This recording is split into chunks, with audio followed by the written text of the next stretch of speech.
Yoon Joo-no was a legendary figure in the world of mergers and acquisitions in South Korea. The mere news of his return to the country had caused widespread panic. Directors at the company, fearing for their positions, hastily convened a board meeting. Joo-no also went by another name, the White Snake. He was known for his swift, efficient, and silent execution. He could, like a venomous snake, eliminate high-ranking executives overnight. 2 employees gossiped about him. A true M and a specialist like Joo-no, they said, could manipulate a 10 billion won asset into looking like it was worth only 100 million, or sell something worth 10 billion for a staggering 100 billion. People like Joo-no wouldn't even give a second thought to salaried workers like them, huddled in the boardroom. In Ha Tae-soo's office, other directors gathered, questioning if he had a strategy to deal with Joo-no. Tae-soo dismissed their concerns, claiming he needed no strategy. Joo-no had worked under him for 10 years, so he wasn't afraid. One director speculated that Joo-no's return was orchestrated by Executive Director Lee, a man who constantly spoke of retirement yet possessed a cunning mind. Joo-no, he suggested, was Lee's weapon against the entire board. In his own office, Executive Director Lee received confirmation of Joo-no's arrival at the airport. He immediately called a board meeting to discuss the financial state of Sanan Corporation. Over the past few years, Sanan's debt had ballooned to 450%, prompting news outlets to report an impending crisis and potential bankruptcy. Sanan was facing 11 trillion won in debt, held by various banks. This news sparked outrage among the directors. A researcher's presentation revealed that if the company couldn't reduce its debt to 200% and maintain a stock price of 150,000 won, Sanan would be vulnerable to short selling and collapse. Some began pointing fingers at Ha Tae-soo, blaming him for the company's predicament. The mess Sanan found itself in was, they argued, the very reason for Joo-no's return. Upon hearing the news from Executive Director Lee, other directors began to slander Joo-no, calling him someone who had caused major problems and run away, only to return as if nothing had happened. Ha Tae-soo confronted Lee, asking, "Did you call him back just to cause trouble for us?" But when Lee revealed that Joo-no was personally invited back by the chairman himself, everyone was stunned into silence. Before Lee could divulge more, Tae-soo abruptly called for a recess, effectively dismissing the meeting, and ushered 2 employees into the elevator. Intern Jin-soo questioned why everyone seemed to dislike Joo-no. His senior explained that the directors feared losing their positions. As for Ha Tae-soo, he had worked with Joo-no before becoming CFO. Now, things were different. With Joo-no's return, Tae-soo would either remain CFO or be replaced. Jin-soo pressed further, asking why the chairman would do such a thing. His superior explained simply, the chairman hated freeloaders and those who just coasted along. He'd brought Joo-no back to shake things up. The winners would stay, the losers would be kicked out. That was why the mere mention of Joo-no's name evoked fear and resentment. Furthermore, the chairman reportedly saw Joo-no as his potential successor. Back in Tae-soo's office, the directors, still reeling from the news of Joo-no's return at the chairman's behest, anxiously speculated about his purpose. One offered a hopeful, yet naive, suggestion. Maybe he's just back to do some menial tasks. Little did they know, the occupants of that room were about to be eliminated, one by one. Back in the meeting, Ha Tae-soo began deflecting, trying to determine who would work with Joo-no. The directors, all senior to Joo-no, were reluctant to work under someone of lower rank. Tae-soo launched into a presentation, attempting to convince everyone he was capable of handling Joo-no and wouldn't be dismissed. He explained the company's massive debt, highlighting his construction division's consistently high profits. However, he argued, losses from other departments, particularly those led by other directors, were dragging down his division's success.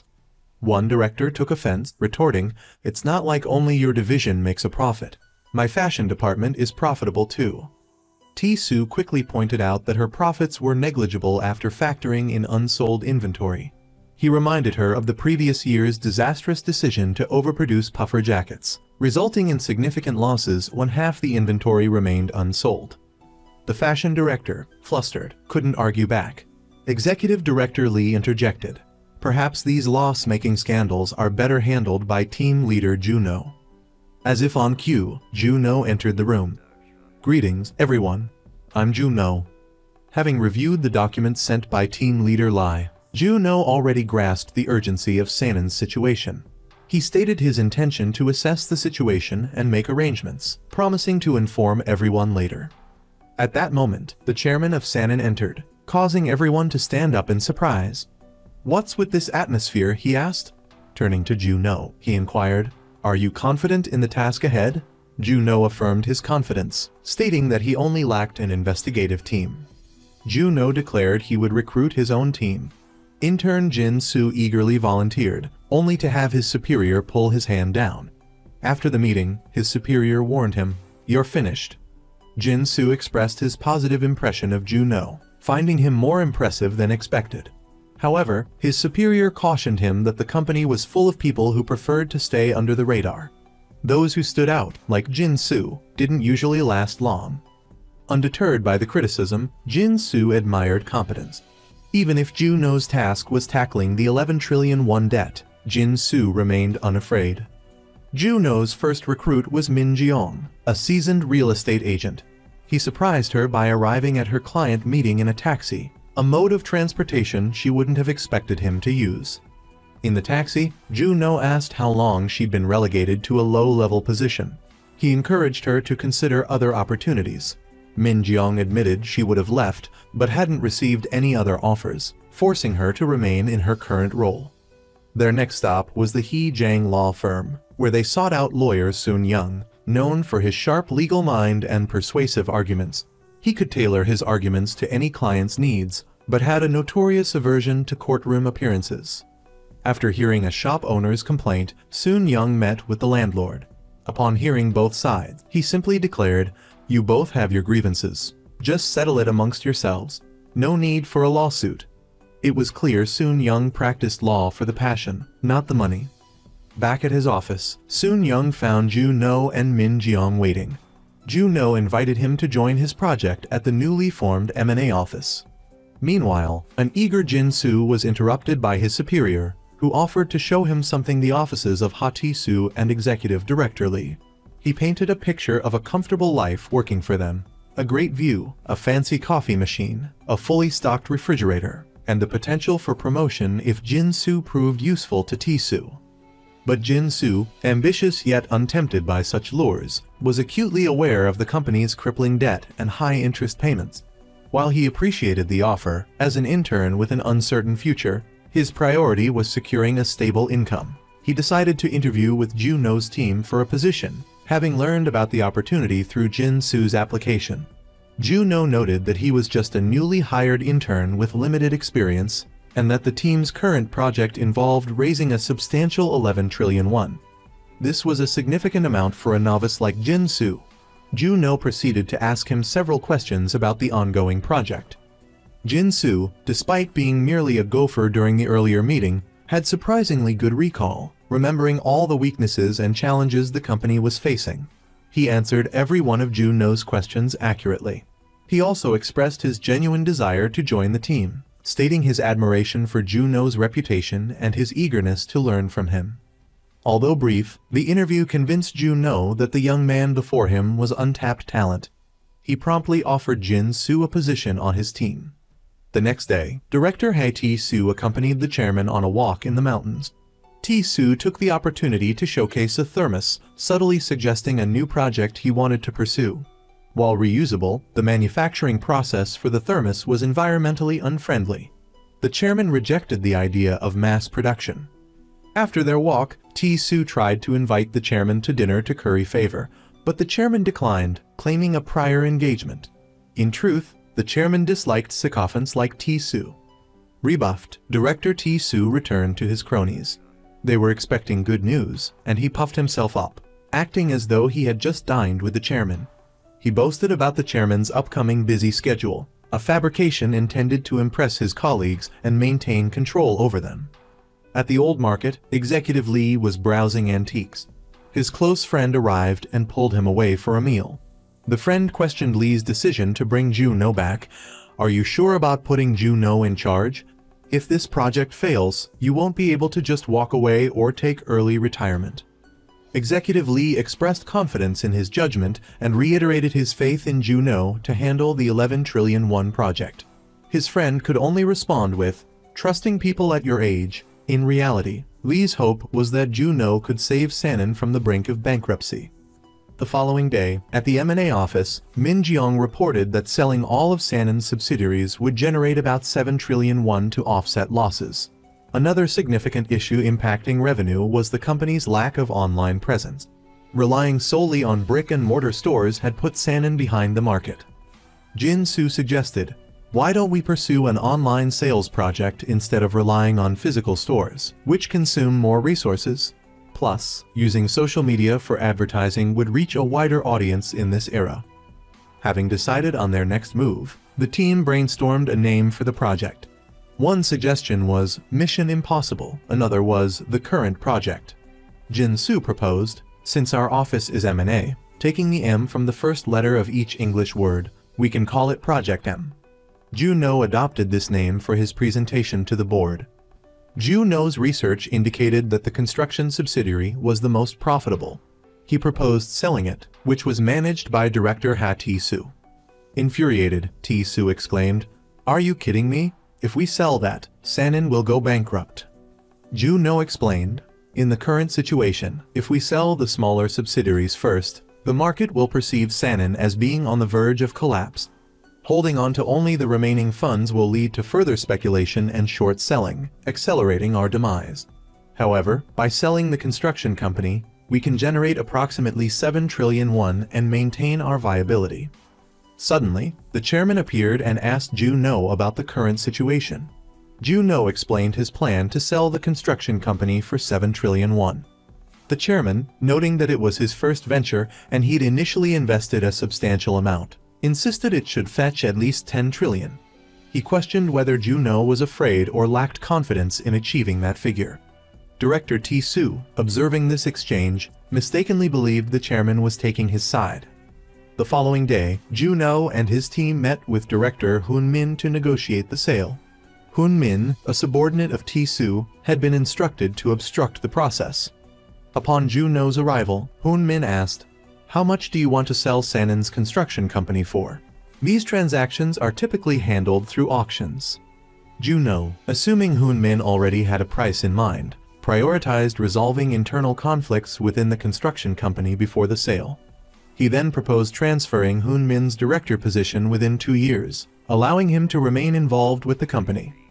Hoon Min countered, "If I'm only guaranteed 2 more years, shouldn't there be compensation for the transfer?" He demanded 5 years as director following the sale, along with stock options.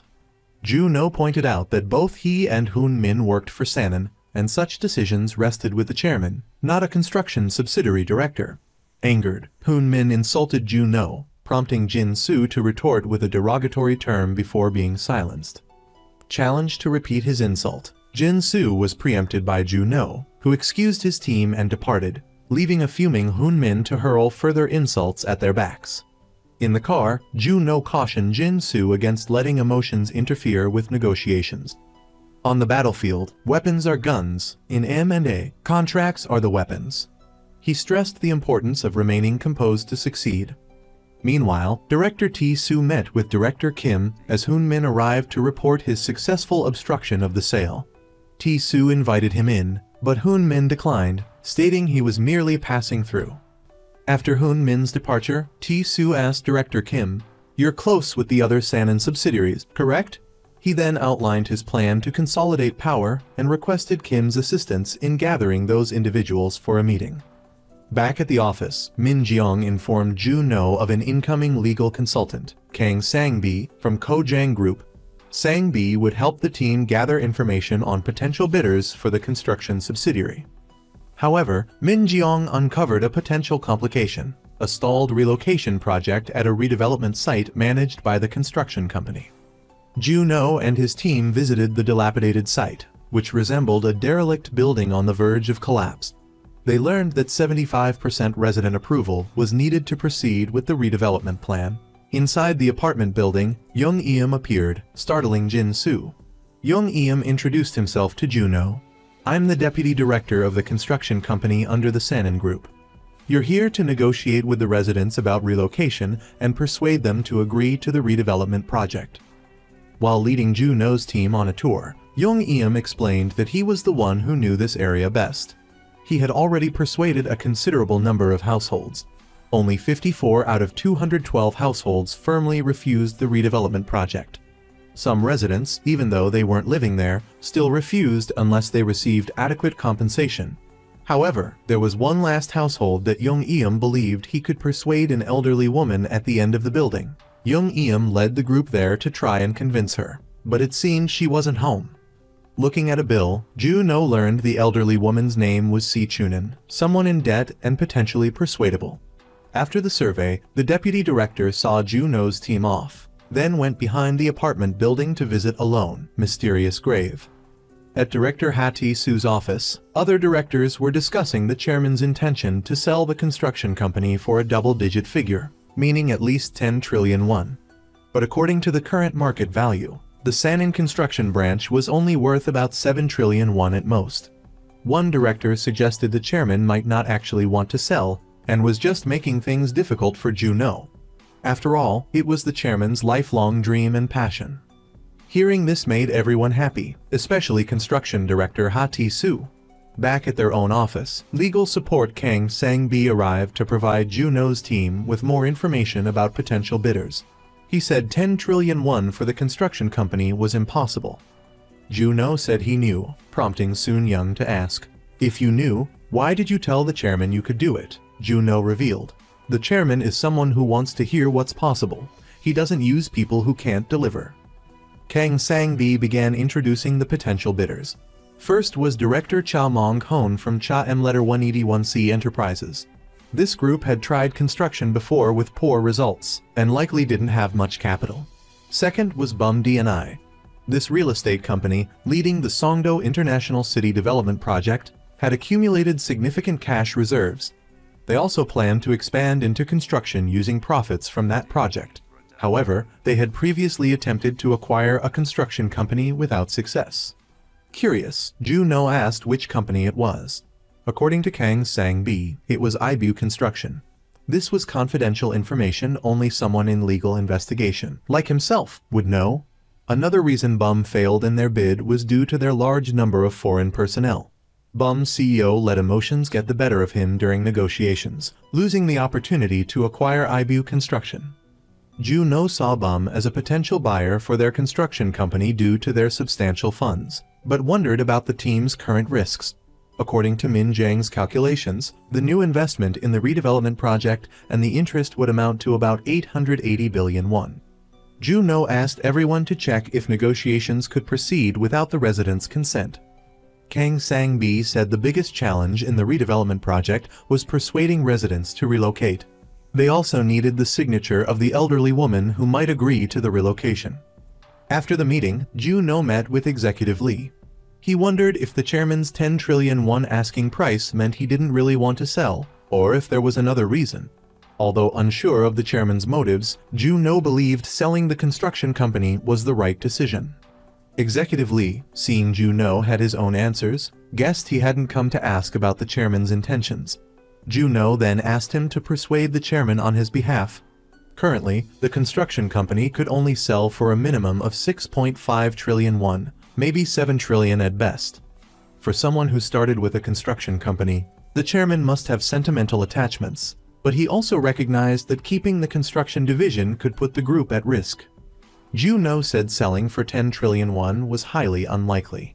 He then asked whether the chairman valued the Sanin construction company itself, or the construction industry as a whole.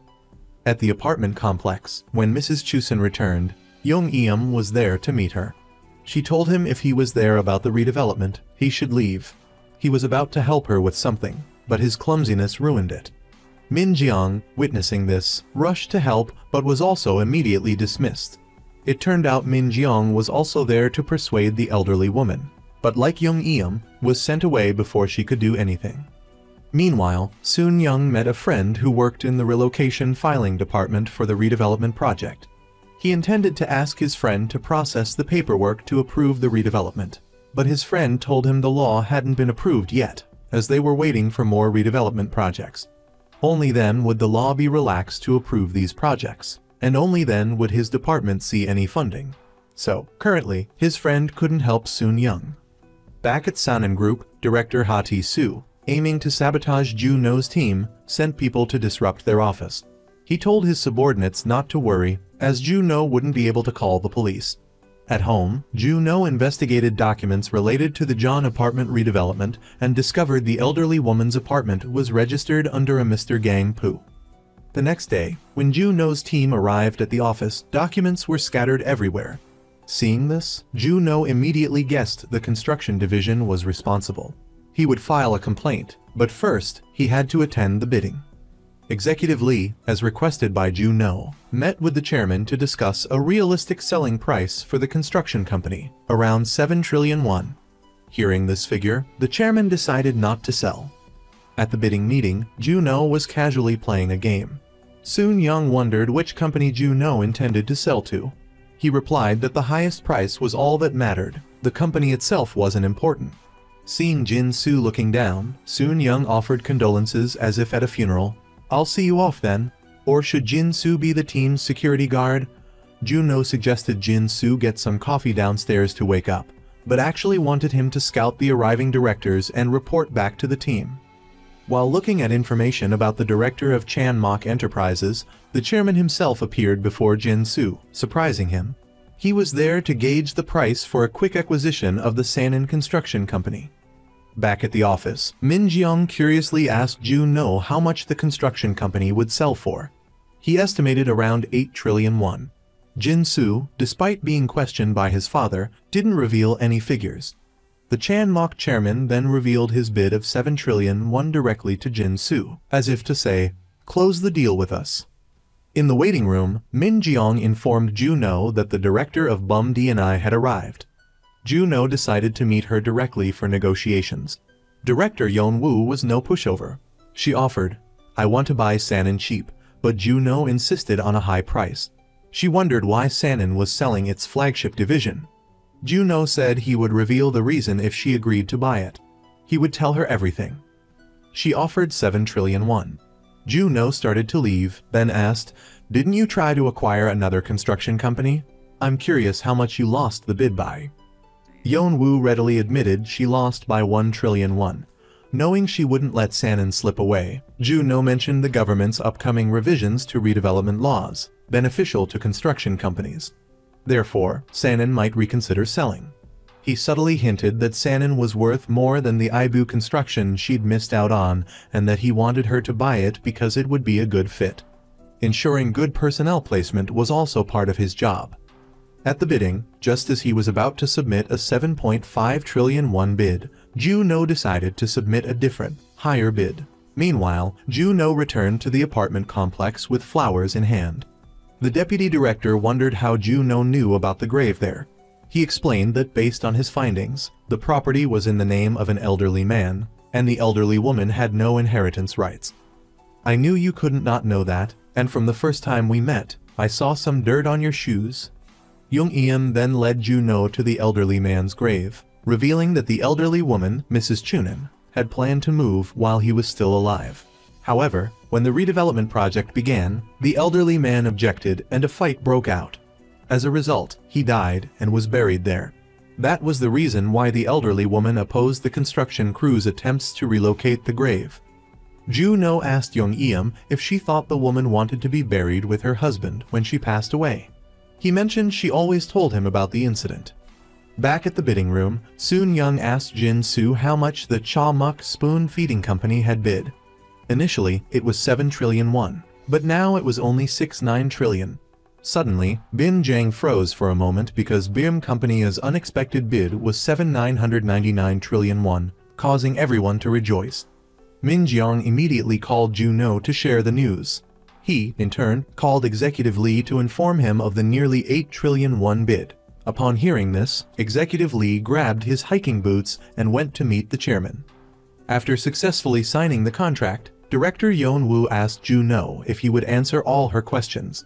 She then inquired about his age, taking him by surprise. She seemed to be smitten with the talented, handsome, platinum-haired Ju No. But first, she wanted to set up a meeting with Sanin Construction's director during the interview process. Ha Ti-soo, the director, couldn't believe Ju No managed to sell the construction company at such a high price, leaving him flustered and giving incoherent answers during the interview.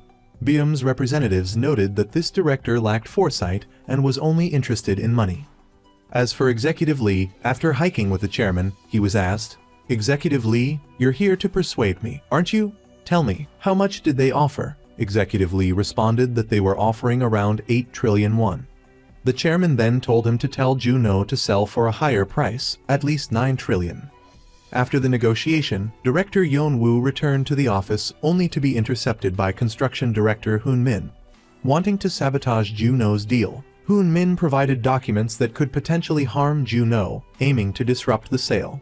Consequently, the next morning, BM's CFO called Min Jeong, requesting a meeting with Ju No's team. He wanted to know about potential future development projects. Min Jeong called Ju No to relay the message, finding him at a hilltop location with an ocean view. The following day, during the meeting, Yeon-woo, aware of some challenges within the Ministry of Construction, used this knowledge to lower the price in the deal with Ju No's team. The sticking point was the progress of redevelopment projects, specifically the appraisal process and the speed of negotiations with residents.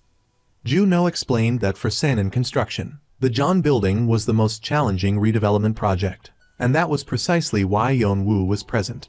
On paper, she said, it seemed feasible, but the reality was different. Ju No stated that obtaining residents' consent was a major hurdle, and persuading them wouldn't happen quickly. He suggested waiting until regulations were eased, which was the most realistic approach. Sensing an opportunity, Yeon-woo pressed Ju No for a discount on the bid, arguing her side was taking on risk given the government hadn't eased regulations on housing redevelopment. The cost would be 440 billion won, plus interest, totaling 528 billion won. This would bring the total after the discount to 7.47 trillion won. After accounting for all risks, Yeon-woo intended to acquire Sanin Construction for 5.28 trillion won, correct? Thinking she was getting a steal, Ju No countered, "What if I resolve all these issues? Then that cost remains at 530 billion won. Can you guarantee that the redevelopment will happen with 100% certainty?" Jong-gu conceded it was only a matter of when it would happen, so Ju No should still offer a discount. Ju No, however, had anticipated this. He'd already dispatched Yong-eum to persuade the elderly woman holding out on relocation. He offered her a place in the future redevelopment area, where her and her husband's graves could be together, overlooking the ocean in a beautiful setting, the very place where the elderly couple, the Chunans, had first met. Yong-eum assured her he would make sure she could be close to her husband after she passed. Back with Ju No, he posed the question, "If my team secures approval for BM Construction before your acquisition, will you consider that equivalent to the 530 billion won risk assessment?" Jong-gu readily agreed, confident that Ju No's team couldn't pull it off so quickly. She was mistaken. He just received notification. The final resident had agreed, giving his team 75% resident approval. This meant Sanin Construction would receive the 530 billion won compensation. A nervous laugh escaped Jong-gu as she asked, "You're not actually going to ask for the full amount, are you?" Tasked with resolving 11 trillion won in debt, Ju No wouldn't let any money-making opportunity slip through his fingers to save his company. Moreover, she'd previously asked why Ju No wanted to sell the construction division. The reason was simple: to save Sanin, he had to sell by the best asset his company possessed. Therefore, the final price BM had to pay for the construction company was exactly 85.5299 trillion won. Following the negotiations, the BMDN acquisition was broadcast on television as the largest deal of its time. The relocation of the resident's grave, with the elderly woman's consent, was also highlighted, portrayed as an act of kindness rather than forced displacement. BM effectively acquired a reputable, large construction company and garnered positive PR for its considerate treatment of residents. BMDN hadn't lost out in this deal at all. After visiting her husband's new burial site, Mrs. Chunin murmured to herself, "I'll be down there with you soon. Don't complain about how I look then." Perhaps she'd felt the sting of loneliness for too long. At the inauguration ceremony, Yeon-woo approached Ju No, greeting him with, "The troublemaker showed up, I see. If you ever think of leaving Sanin, come work for us. A handsome, talented man like you is valued anywhere." She then introduced the new construction director. It was none other than Young Eum. He thanked Juno, having heard he'd been the one to recommend him for the position, replacing Min Hun and his demand for a 5-year contract. Suddenly, the Sanin chairman appeared to congratulate Juno. But his visit wasn't just for congratulations. He pressed further. "What's next, Juno? How do you plan to tackle the remaining 2.5 trillion won debt? Are you going to sell off more of my assets?" This time, Juno wouldn't be selling. He would be buying. After informing the chairman of his intention to acquire a company, Juno immediately returned to research potential investment targets with quick return potential. These plans were subsequently distributed to other branch managers within the Sanin Group. On his way to a meeting, Juno entertained himself with a delivery game. His driver remarked, "You must really enjoy playing games, huh?" But Juno wasn't just playing. He was engaging with a transportation simulation, likely related to his upcoming project. At the board meeting, when Juno presented on the potential Sanin could achieve by entering the e-commerce market, the other directors began to voice their concerns, knowing the chairman's aversion to anything online related. Juno didn't have the authority to decide whether the conglomerate would enter the online retail market or not. Director Lee Dong-do urged everyone to calm down and listen to Juno's explanation. Another director scoffed. "Didn't you already try this and fail?" Director Ha Ti-soo then challenged Juno. "Can you actually pull this off? The key to e-commerce is the platform, and the platform is deeply connected to its users. How are you going to gain market share in that space?" Juno analyzed the current situation, explaining how the two existing delivery companies, Never and Kang, were constantly battling for market share, resulting in a continuous burn of capital. Another director used this to mock him.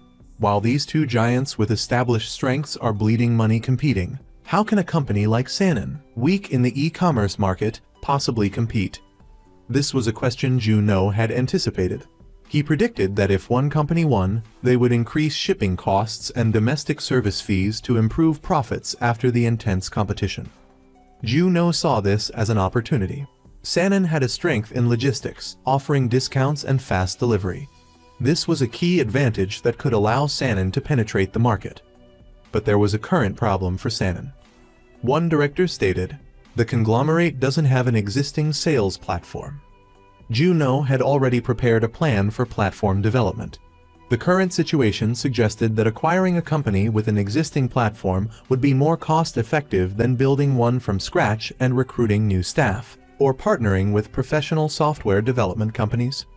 Hearing this, Director Ha said, "Go ahead, do what you want, but if it fails, Juno will take full responsibility." Typical pass the buck when things go bad, but take all the credit when they go well. Director Ha Ti-soo was probably still bitter about his construction company being sold off. After the meeting, Juno met with Executive Director Lee to discuss the matter. Director Lee had dealt with this before. He asked Juno, "Are you familiar with the online fashion retailer Collection?" It was a popular brand that young people frequently browsed and bought from. There was a time when that fashion house had offered to be acquired by Sanin. He explained that back then, their asking price was only 10 billion. But now, Coxon's valuation was 4,000 billion. Assuming Coxon is a typo and refers to Collection. At the time, Coxon Collection had agreed to be acquired by Sanin, but the chairman had refused, unwilling to risk venturing into something uncertain. As a result, now that that same online fashion retailer was so successful, the chairman was irritated whenever he heard about e-commerce platforms. Despite this, Juno said, "Our company needs to show the market growth momentum now. Otherwise, before we can raise 11,000 billion won, the stock price will collapse." The current problem was, there were no companies currently up for sale. Back in his office, Juno asked his team about their experience testing the delivery game. Intern Jin Soo immediately listed the publisher's strengths.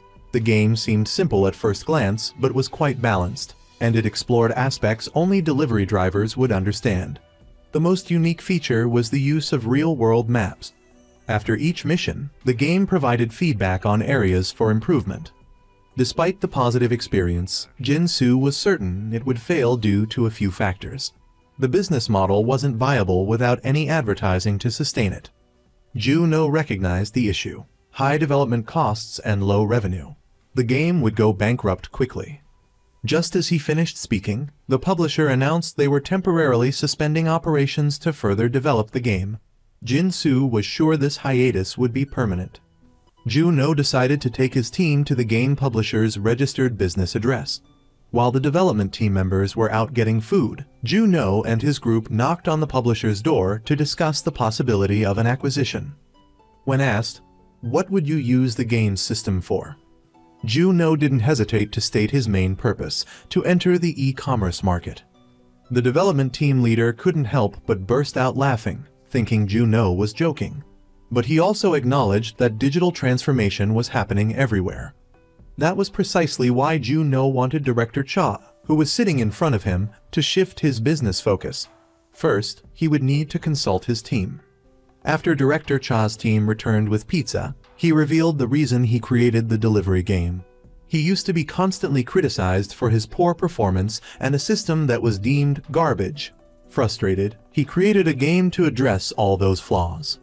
Min Jiang was surprised by the game's realism, simulating receiving orders, picking up items, and even finding drivers for delivery. "Do you have experience in that field?" she asked.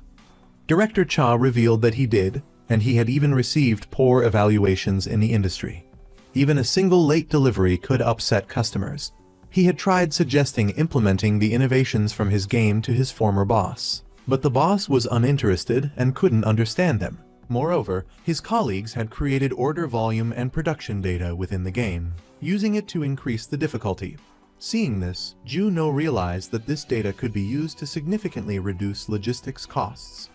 Director Cha asked, "If it's developed into a platform, it won't be released as a game anymore, right?" Ju-No nodded and then proposed, "Director Cha, would you be willing to sell your product to us?" While he initially said no, his team members immediately asked for Ju-No's contact information and the asking price. Director Cha was exasperated with them.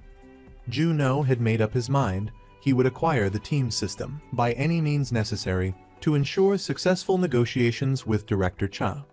On the way back, Ju-No asked his team, "Does anyone know anyone who works in the gaming industry?" Jin-Soo immediately volunteered, offering to introduce a friend who was a hardcore gamer. As per Jin-Soo's invitation, Jenny arrived at the M&A office the following day. According to the information she had gathered, CEO Cha Ho-jin was the founder of Cha Game.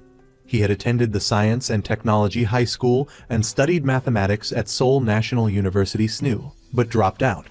The main reason was that he, along with his senior Do Han-chul, had founded DC Game. This also led to him leaving SNU. However, there was a catch. Back then, before DC Game became a gaming company, Cha Ho-jin left before its official establishment. Therefore, he didn't own any shares. The company name itself was derived from the first letters of their two names. When Ju-No inquired about the reason for their split, Soon-young explained that they were currently embroiled in a lawsuit related to a game called High Square. This game had become a hit and propelled DC Game to new heights of success. Cha Ho-jin filed a lawsuit claiming that Do Han-chul had stolen the game from him. Soon-young wondered aloud if it was a case of plagiarism or copyright infringement. Wouldn't a copyright lawsuit be more appropriate than accusing him of stealing?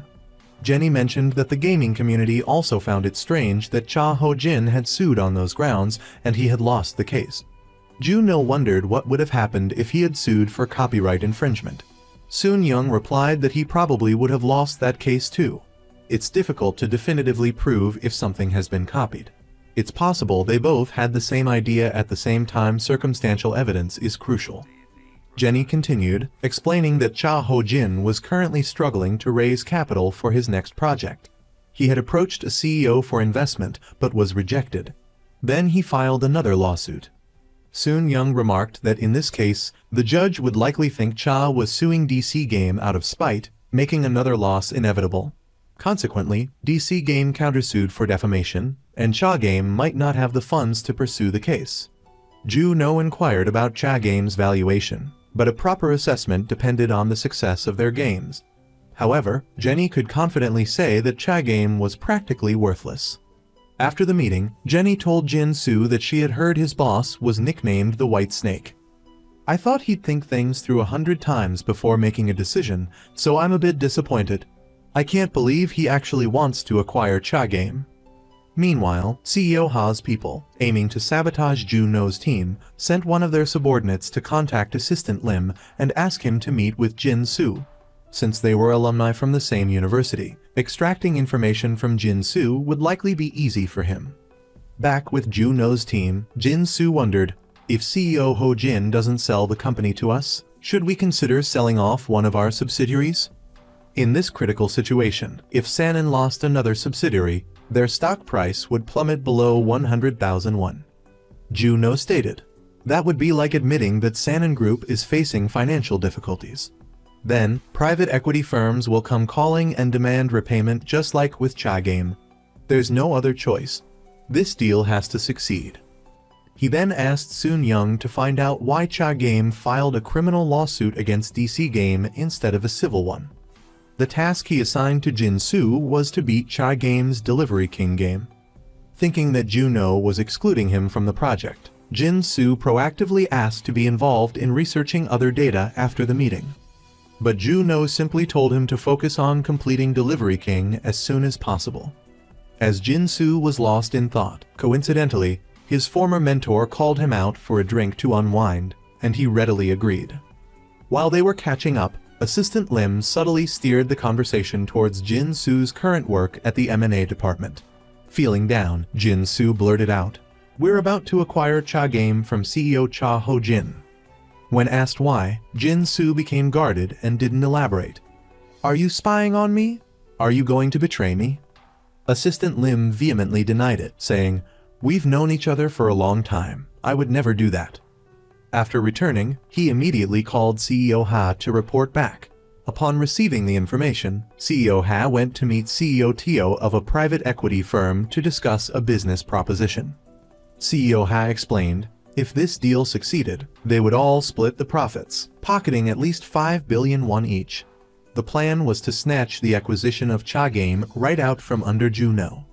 Meanwhile, Joo-no's married life seemed far from blissful. When his child called, his wife intervened, preventing them from communicating. The next day, while Joo-no was out cycling, Min Jeong called him. According to her research, DC Game had maintained a steady income stream thanks to High Square. The profits from that game were being reinvested to develop other games. Joo-no noted that DC Game's stock price had recently surged. He learned that it was due to the DC Game CEO posting a picture on Instagram. Outwardly, it appeared they had just won a government contract.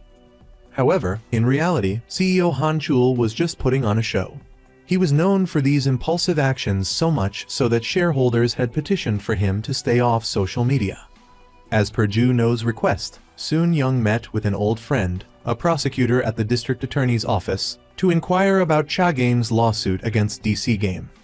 The reason behind Cha Ho-jin's actions was that Do Han Chul of DC Game had allegedly trespassed into Cha Game's headquarters. The prosecutor friend said that Cha Ho-jin claimed he had solid evidence based on blockchain technology. But a prosecutor like Soon Young's friend couldn't comprehend such technological jargon. He called in the digital forensics team, but they found no traces of hacking. They declared the blockchain technology evidence to be useless. After gathering information from his friend, Soon Young concluded to Joo-no, the only possibility was that CEO Han Chul physically broke into Cha Game and stole a hard drive, rather than hacking in. But the idea of a CEO scaling walls seemed absurd. Furthermore, CEO Cha Ho-jin changing his testimony further diminished his credibility. This was precisely why Cha Ho-jin lost the case. He also added a warning. That CEO Han Chul is a sly fox, so be careful, Joo-no. He's notorious in the industry for using people and discarding them. The next day, Joo-no arrived at the office to find Han Chul already there, claiming he'd been wanting to meet Joo-no for a long time. He even brought a gift as a gesture of goodwill. Han Chul's purpose was to propose a collaboration with Sanan, having heard the corporation was looking to expand into the gaming industry. Joo-no replied that Sanan wasn't involved in gaming and that he must have heard a false rumor. Failing to achieve his goal, Han Chul excused himself. The moment he stepped into the elevator, he completely changed his demeanor, cursing Ju No under his breath. He even snapped a picture to post on Instagram for clout. After seeing this clout chaser off, director Kang immediately called Ju No back, asking whether they should collaborate with DC. Ju No was curious, why would a game company with sufficient financial resources for self-funding seek investment from another company? Director Kang reasoned that Han Chul might just be trying to maintain a good stock price and market capitalization ranking. He's a gamer, so caring about rankings is natural. But this explanation wasn't convincing. Why would a director capable of creating games need investors? At Cha Ho-jin's office, everyone discovered Han Chul had posted a picture at Sanin with the caption "Good Teammates," tagging Ju No. They assumed DC had partnered with Sanin, bypassing their team. Because of this, a reporter named Jay from the Economic News Network came to interview Ju No. Is Sanin about to enter the gaming industry and collaborate with DC? Ju No retorted. Where did you get that false information? Upon hearing about DC Game, Ju No brushed off the annoying reporter with a quick, "Sorry, I have an appointment," and left. Reaching his car, he realized Han Chul's post was just for clout, as rumored. Suddenly, Hai messaged Ju No, offering to sell Cha Game for 10 billion. Without hesitation, Ju No called Cha Ho-jin, but couldn't reach him. He sent a message instead, scheduling a meeting to discuss the offer. Unexpectedly, Cha Ho-jin directly sent him the code for Delivery King, the game Ju No was interested in. Not understanding it, Ju No forwarded it to his younger brother, Jin Soo. Lacking expertise in code, Jin Soo called his close friend Jenny to examine it. Upon seeing the Delivery King code, Jenny was shocked, exclaiming, "They're crazy." Meanwhile, director Ha Ti-soo met with the chairman to inform him of an upcoming business opportunity. He explained that DC Game was looking to acquire Chara Game, but the relationship between the two wasn't good. Therefore, if they bought Chara Game first and then resold it to DC, they could make a significant profit. Due to the rumors, if DC Game acquired Cha Game, DC's stock price would drop the following Monday. It seemed Ha Ti-soo was trying to swoop in and steal the deal from Ju No. The next day at Ju No's office, Jin Soo projected the code Ju No had sent him. He explained it was the game's back-end code, the foundation of Delivery King. He likened it to a restaurant's secret recipe, handed directly to Ju No's team. For a clearer explanation, Jin Soo said his friend would come explain it in person. When Jenny arrived, she said there were two possibilities for why Cha Ho-jin gave Ju No the Delivery King code. 1. He was incredibly foolish. 2. He trusted Ju No implicitly. But both scenarios were unlikely. The more probable reason was to demonstrate their blockchain technology. Simply put, anyone opening the code would leave an untraceable access record, like irrefutable evidence. Cha Ho-jin wanted to prove their security was foolproof. No one on Ju No's team could steal the code, so they were comfortable sharing their valuable asset. Soon Young then asked, "What does this have to do with delivery?" Jenny signaled Jin Soo to continue the presentation. She explained how in military inventory, tracking the exact number of helicopters, for example, is difficult as inventory changes in real time. This makes accurate accounting challenging, a problem businesses also face. Jenny stated Chara Games technology could reconcile all inventory discrepancies. Furthermore, Cha Games' system used a shared, real-time ledger. While seemingly insignificant, this represented a revolutionary approach to distribution management and delivery. Jenny admitted to previously being disappointed in Ju No's choice of this company, but now she was incredibly impressed. Ju No and his team held a board meeting to discuss acquiring Cha Game. He argued their system would enhance Sin's logistics and ensure secure deliveries. However, no one believed in Ju No's faith in a near-bankrupt company. Director Ha challenged him. "What's the price?" Ju No replied. 10 billion. Director Ha then taunted. "If I agree right here, are you sure you can buy it for 10 billion? Ju No was fully prepared. He had a memorandum of understanding granting him exclusive negotiation rights, allowing him to proceed with negotiations within the 10 billion range. Director Ha said nothing further and ended the meeting. Afterward, Ju No took the negotiation plan to the chairman, informing him of the intent to acquire Cha Game. To confirm, the chairman asked, "Are you truly working for me? Can I trust you?" Ju No simply replied, "Yes." But the chairman remained skeptical. In the past, Juno had manipulated stock prices without facing legal consequences. The chairman asked, "Did you spread rumors to buy stocks?" Juno didn't deny it. The chairman questioned why Juno's deceased brother had held so many shares, suspecting Juno was seeking revenge against Sanin.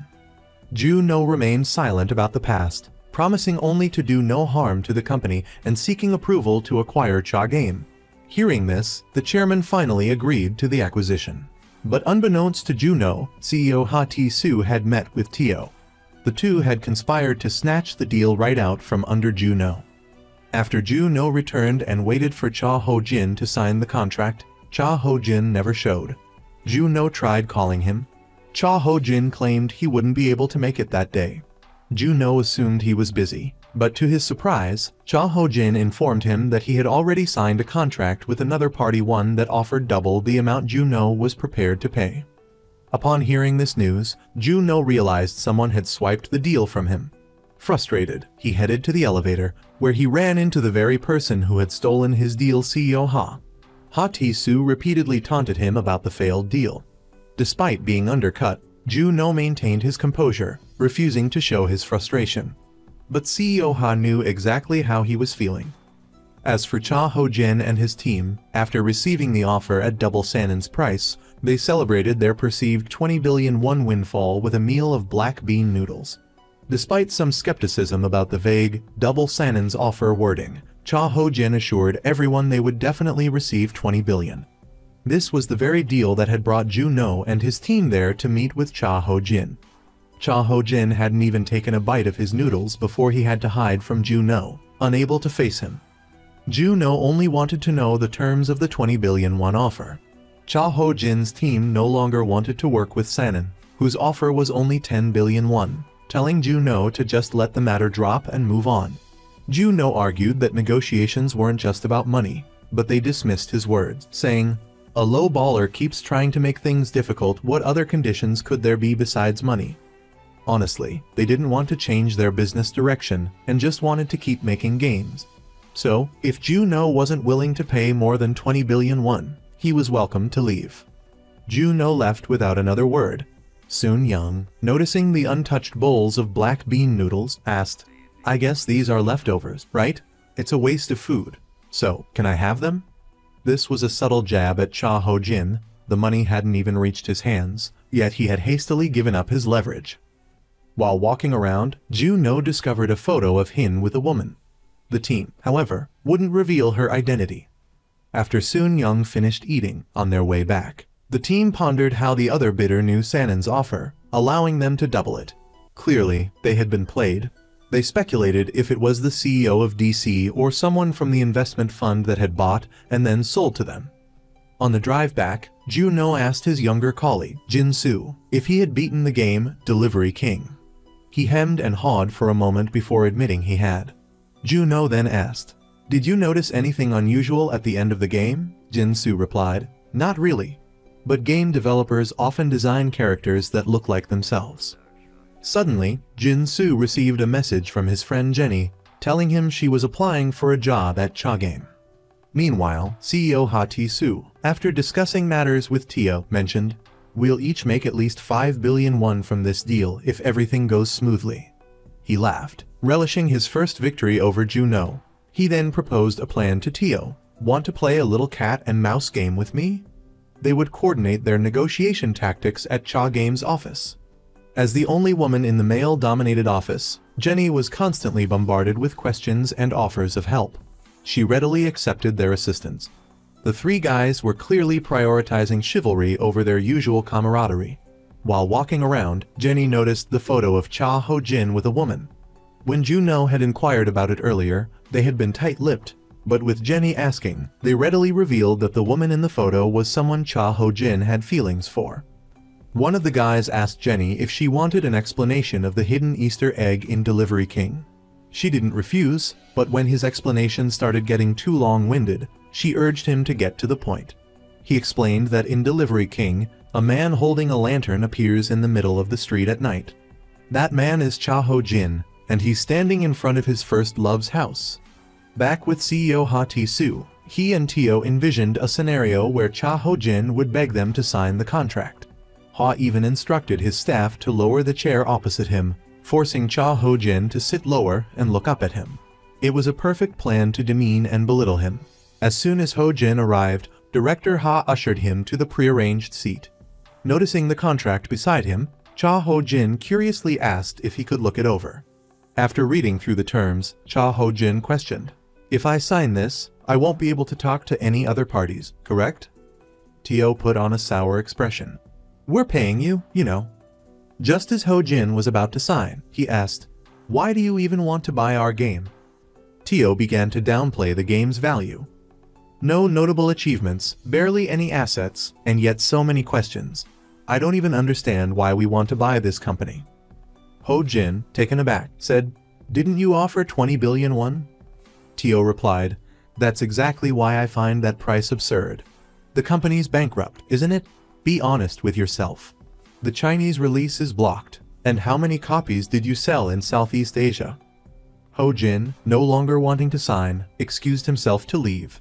Director Ha, as planned, intercepted him, while Tio made his exit, allowing Ha to negotiate. Cha Ho-jin stated bluntly, "I came here today because of the 20 billion won you mentioned."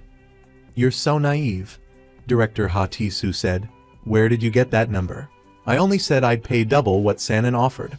I never said 20 billion. Did Juno tell you he'd pay you 10 billion won? That's a lie. He can barely afford 1 billion. Everyone in the industry knows he's a fraud. We know that, which is why we're offering double, 2 billion won." Ho-jin's face was a mixture of anger and frustration. "I thought it was 20 billion won. Turns out it's only 2 billion. What a joke." He was about to leave again when Director Ha continued his threats. "If you walk out of here today, a failing company like yours will be known as unreasonable and stubborn. Even if someone else buys it, they won't offer even 1 billion won. Maybe 2 or 3 million at best. Take advantage of the situation. Sign now and you get 2 billion won. If not, once Director Tio comes back, there's no deal." Hearing this, Cha Ho-jin hesitated. Ha Ti-su continued his psychological tactics, ultimately pressuring him into signing the contract. Back at the office, Ho-jin's colleagues were already bragging to Jenny about the supposed 20 billion won, confident they had the funds for their next game. Jenny wondered who Ho-jin was signing a contract with today. Her bespectacled colleague mentioned some foreign investment fund. Recognizing it as a notorious private equity group, she urged them to call Cha Ho-jin back, warning them about the company's bad reputation. As she was about to leave, the colleagues tried to detain her, each vying for the chance to invite Jenny to dinner. To put an end to their advances, she claimed she was a lesbian, dashing their hopes. In reality, she was meeting her close friend, Ju asked why Jenny wanted to work at Cha Game. She explained that they had good game development sensibilities, but their planning and overall business acumen were a bit lacking. They were naive and easily gave away information. She also told Jin Soo about the hidden event in the game. Director Ho-jin had a crush on a girl and, unable to confess his feelings, created the hidden event as a form of confession. They began analyzing the relationship between Du Han-chul of DC and Cha Ho-jin of Cha Game. The two had worked on games together. Lacking funds to hire a singer, Ho-jin had asked a friend, who also happened to be his first love. She helped them record the audio for a game. However, it seemed Han-chul also had feelings for Soo-yeon. After each recording session, he offered to walk her home. But Soo-yeon always declined, explaining she enjoyed her usual walk along the Bol-kwang-chan stream. Despite refusing Han-chul, she would then ask Ho-jin to accompany her, right in front of Han-chul, making him jealous enough to eavesdrop on their conversation. Soo-yeon asked Cha Ho-jin to deliver a recording directly to her, using it as an excuse to see and talk to him. Han liked Soo-yeon, but Soo-yeon and Ho-jin liked each other. During their meeting, they talked about the lifespan of light bulbs. A bulb used for 10 hours a day with a 1,000-hour lifespan would need replacing every 3 months. Soo-yeon said, "Love must be the same, right? People say love burns out quickly. Is that how you are too?" She had previously mentioned walking along the Bol-kwang-chan stream, but now she was taking a different route. Soo-yeon explained that the streetlight in front of her house was out, making her feel uneasy, and she wanted company. But back then, Ho Jin, completely oblivious to her affection, lacked the courage to make a move, despite knowing she liked him. This was the story Jenny heard from Cha Ho Jin's colleagues at Cha Game. Jin Soo admitted, "Those guys are really strange." Jenny then asked Jin Soo if he knew any programmer jokes. Intrigued, Jin Soo returned to the M&A office, recounted Ho Jin's story, and posed a riddle. If a programmer goes to the supermarket to buy 3 apples, with the additional condition that if there are watermelons, they should buy 1, what do you think they will buy? Min Jun guessed 3 apples. Soon Young guessed the programmer would call their wife. Both were wrong. Juno's random guess of 1 apple was correct. Jin Soo explained, "This is a programming error. Because of the if condition to buy 1 watermelon, the programmer only buys 1 apple." After explaining, Jin Soo added, "I don't even get why this joke is funny. Maybe it's so lame that it's funny." Min Jeong connected the joke to Cha Ho Jin's situation. When Soo-yeon said she wanted to go alone, Cha Ho Jin didn't walk her home. Soon Young was curious about the streetlight. Jin Soo had learned that Cha Ho Jin had continued to light that street. Every night, he hung a lantern where the broken light had been. But about 100 days after he started replacing the bulb, Soo-yeon started dating Han Chul. Everyone was shocked and confused. That year, when Cha Ho Jin went out to light the lamp near Soo-yeon's house as usual, Han Chul accessed Ho Jin's computer, stole the music file, and delivered it to Soo-yeon himself, pretending he was the only one who could get it to her. He used the pretense of checking if it worked to go up to her room. Ho Jin witnessed this entire scene. The team finally understood why Cha Ho Jin left. Juno wondered if the hidden quest location in the game was actually Soo-yeon's house.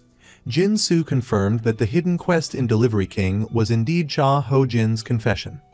The next day, the team went to that location and coincidentally met Soo-yeon watering plants on the rooftop. She mistook them for hardcore gamers who had come because of the hidden event in High Square. Jin Soo asked in surprise, why High Square instead of Delivery King? She had no idea what game Jin Soo was talking about. She only knew the game called High Square, developed by DC, which had an identical hidden quest to Delivery King. Upon hearing this, Soo-yeon exclaimed in exasperation, "Who else would be crazy enough to do something like that?" Back at the office, Juno researched DC's game through a YouTube video. The YouTuber explained the hidden event. When approaching an unlit area, the music changed. They realized it was the same music Soo-yeon had recorded years ago. The lit lamp above was identical to the one in Bol Wang-chon, Soo-yeon's favorite walking path. Putting it all together, it was like Han Chul plagiarizing a paper, but leaving a typo. As the pieces connected, they understood why Cha Ho Jin refused to change his business direction. But if everything was identical, yet there was no record on the blockchain, there was only one possibility. Han Chul had stolen Ho Jin's hard drive.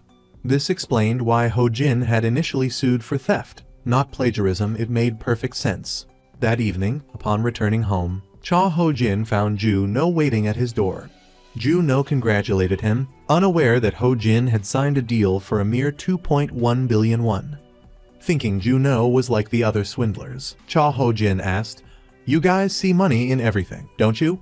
And have you actually played Delivery King?" Juno showed Cha Ho Jin his account, White Snake, which had reached the final level. "I genuinely enjoy your game. I'm also currently playing DC's High Square. I haven't beaten it yet, but I found the hidden quest.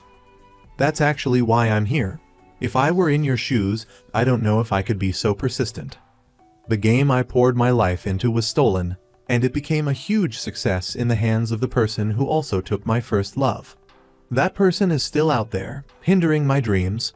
I don't think I could be as persistent as you." Cha Ho Jin apologized to Juno for signing with someone else. Juno said it was probably the best choice for him at the time.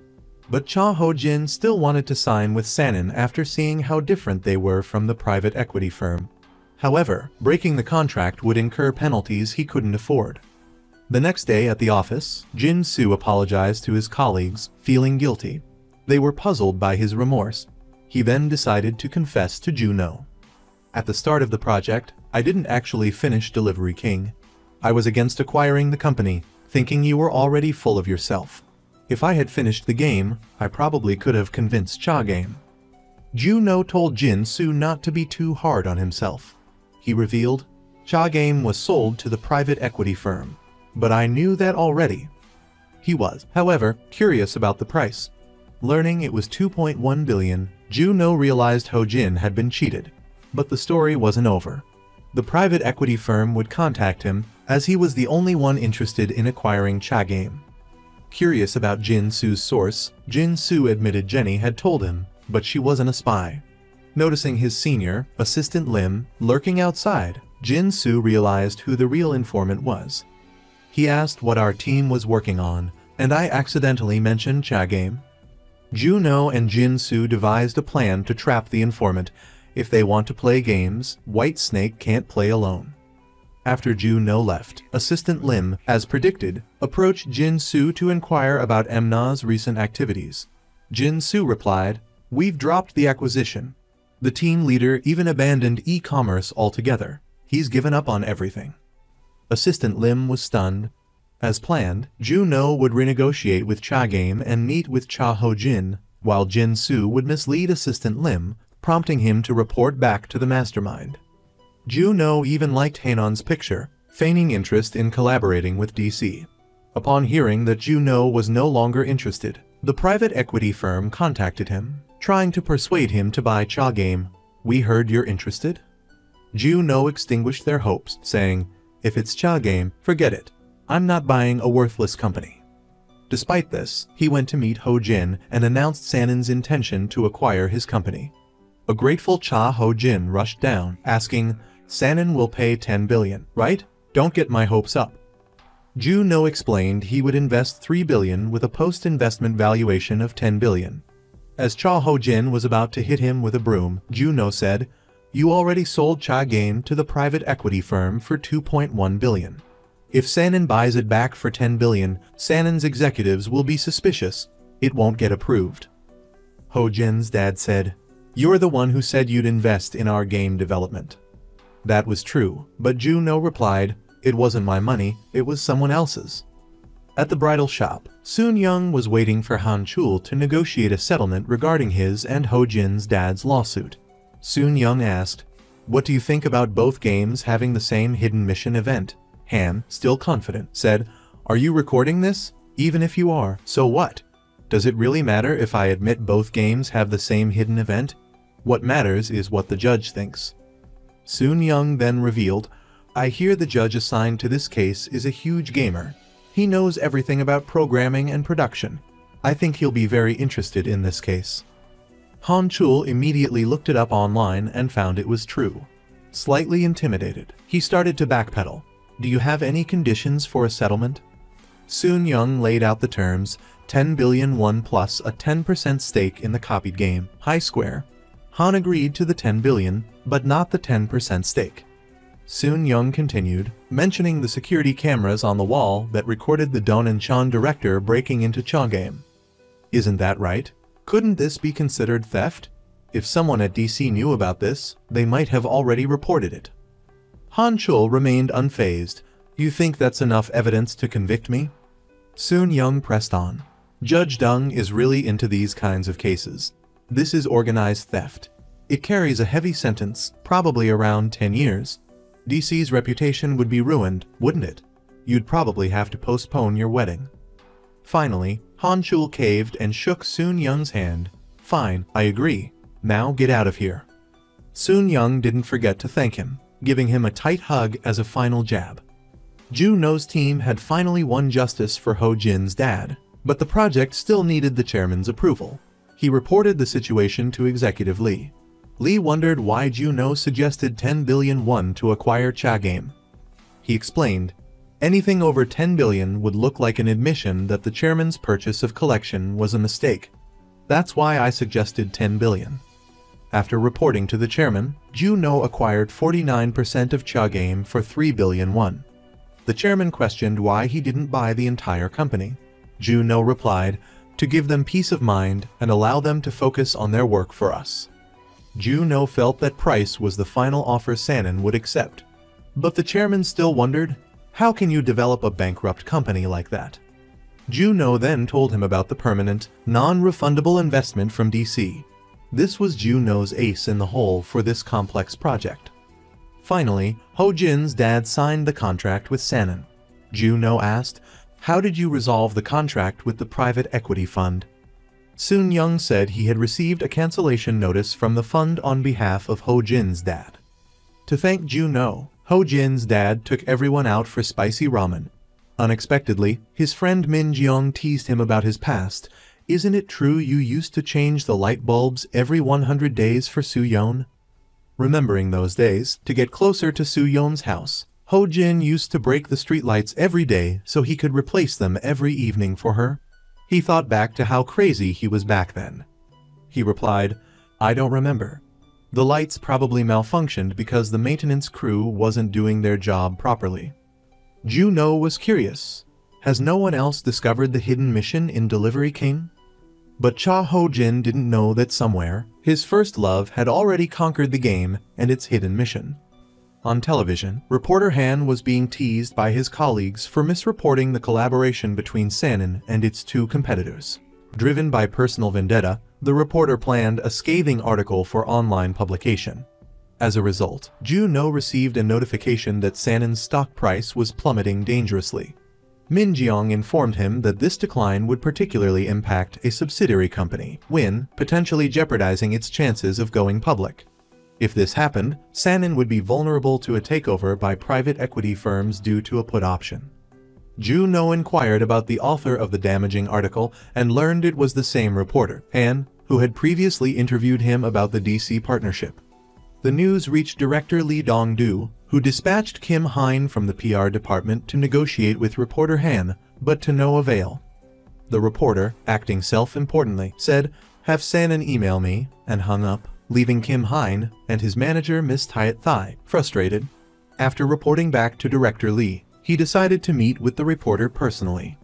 That evening, at a restaurant, director Lee met with reporter Han, offering her an exclusive interview with Sanan for their upcoming promotional project. However, this proved futile as Han still held a grudge against Juno's team. She stated that the article was already published and the deadline for negotiation had passed. Director Lee, powerless, could say nothing more. At the chairman's office, he discovered reports predicting Sanan's downfall due to the M&A team. Checking the stock price, he saw it had dropped to 99,000. Sanan was on the verge of a private equity takeover. He immediately ordered his manager to summon director Kai Dong back from his overseas trip. Kai Dong was in charge of managing this subsidiary. Upon arriving back in Korea at the Sanan subsidiary, director Kai Dong was informed of the summons by his secretary. Curious about what had transpired at Sanan during his absence, he called director Lee to inquire about the situation. Meanwhile, at the chairman's office, director Lee was being reprimanded for not taking Win public, leaving it vulnerable. Mid-reprimand, director Kai Dong arrived, talking about his tourism development plans for the Sapan resort. With the company in crisis, director Kai Dong's casual attitude infuriated the chairman, who unleashed a torrent of criticism. Kai Dong, instead of accepting responsibility, blamed the market, further enraging the chairman. A director who blames others for his failures? What kind of director are you? However, this situation actually involved Director H. He was the one who had acquired Win, while its management was delegated to others, leaving Director Kai Dong to bear the consequences. He felt deeply wronged. As soon as Director Ha was mentioned, he appeared, ready to meet the chairman. Upon arrival, he immediately shifted the blame onto Director Lee. He argued that the company should have gone public during the COVID market upswing. His main purpose, however, was to propose personally negotiating with the private equity fund. The chairman asked, "Are you certain you can negotiate and get their seal of approval? Or do you also think Win is a lost cause?" Meanwhile, Director Kai Dong went to Director Lee's office to clarify the company's recent situation. He explained that he had been preparing Win for its IPO, but negative reports surfaced. Director Lee took full responsibility, admitting he hadn't anticipated the post-COVID surge in cycling's popularity in Korea. Director Kai Dong questioned, "Shouldn't Director Ha be involved in this? He's the one who acquired the subsidiary. He should have bought something listable before handing it over to me. Why buy something that can't go public and drag me down with it?" Seeing this, Director Lee reassured him, promising to help with the situation. Back in his office, Director Ha gloated about Director Kai Dong being scolded to tears by the chairman during the meeting. Instead of strategizing to save Win, Director Ha spread rumors among his sycophantic colleagues that the chairman intended to destroy the subsidiary. Now that the COVID pandemic is over, who wants to ride bikes anymore? The rich are busy traveling, and the poor are busy making a living. Win is beyond saving. Managing the Win subsidiary was like playing a game of hot potato with a ticking time bomb. Meanwhile, at Juno's office, the team began gathering information about Win. Despite 30% annual growth during the pandemic, fueled by its appeal as a contactless sport, its future IPO hinged on market conditions. However, post-pandemic, Win's situation had deteriorated. People were back to work, impacting sales and making a successful IPO unlikely. Juno inquired about the private equity fund's put option. Soon Young explained they could exercise it if the stock price remained below 100,000 won for 20 days. Juno's M&A team had roughly 3 weeks to raise the stock price and save Sanan. Win's current challenge was the rise of public bike-sharing programs, creating stiff competition. As the team brainstormed, the chairman appeared, asking Juno if he also believed Win was doomed. He didn't deny it, stating that even with its pandemic boom, the bicycle market wasn't particularly lucrative. To increase ridership, Juno argued they needed to create an incentive. He predicted the high-end bicycle market held more potential. Hearing this, the chairman asked if Juno could handle the situation. Known as the White Snake of M&A, Juno never backed down from a challenge. After accepting the task, the team visited Win to examine their bicycle models. They met Director Park Rae-jung, a former archer who transitioned to bicycle manufacturing due to his expertise in carbon fiber materials. He proudly mentioned winning gold medals with his carbon fiber bows before switching careers. In the high-end showroom, Soon Young was about to test a bike but froze upon hearing the price, which exceeded that of a car. This was Win's core problem. Professional athletes used high-end bikes, but with few professional athletes in the country, sales were limited. Director Park admitted it was a difficult problem, but not for Juno. He declared they would solve it together. Juno's analysis revealed 12 bike models ranging from 5 to 30 million won. Surprisingly, the cheapest model sold the worst. He learned about a competitor offering high-quality aluminum bikes for 1 million won less. This created a price barrier for consumers. His solution: reduce the cheapest model's price by 1 million won, matching the aluminum bike competitor, but offering superior carbon fiber quality at the same price.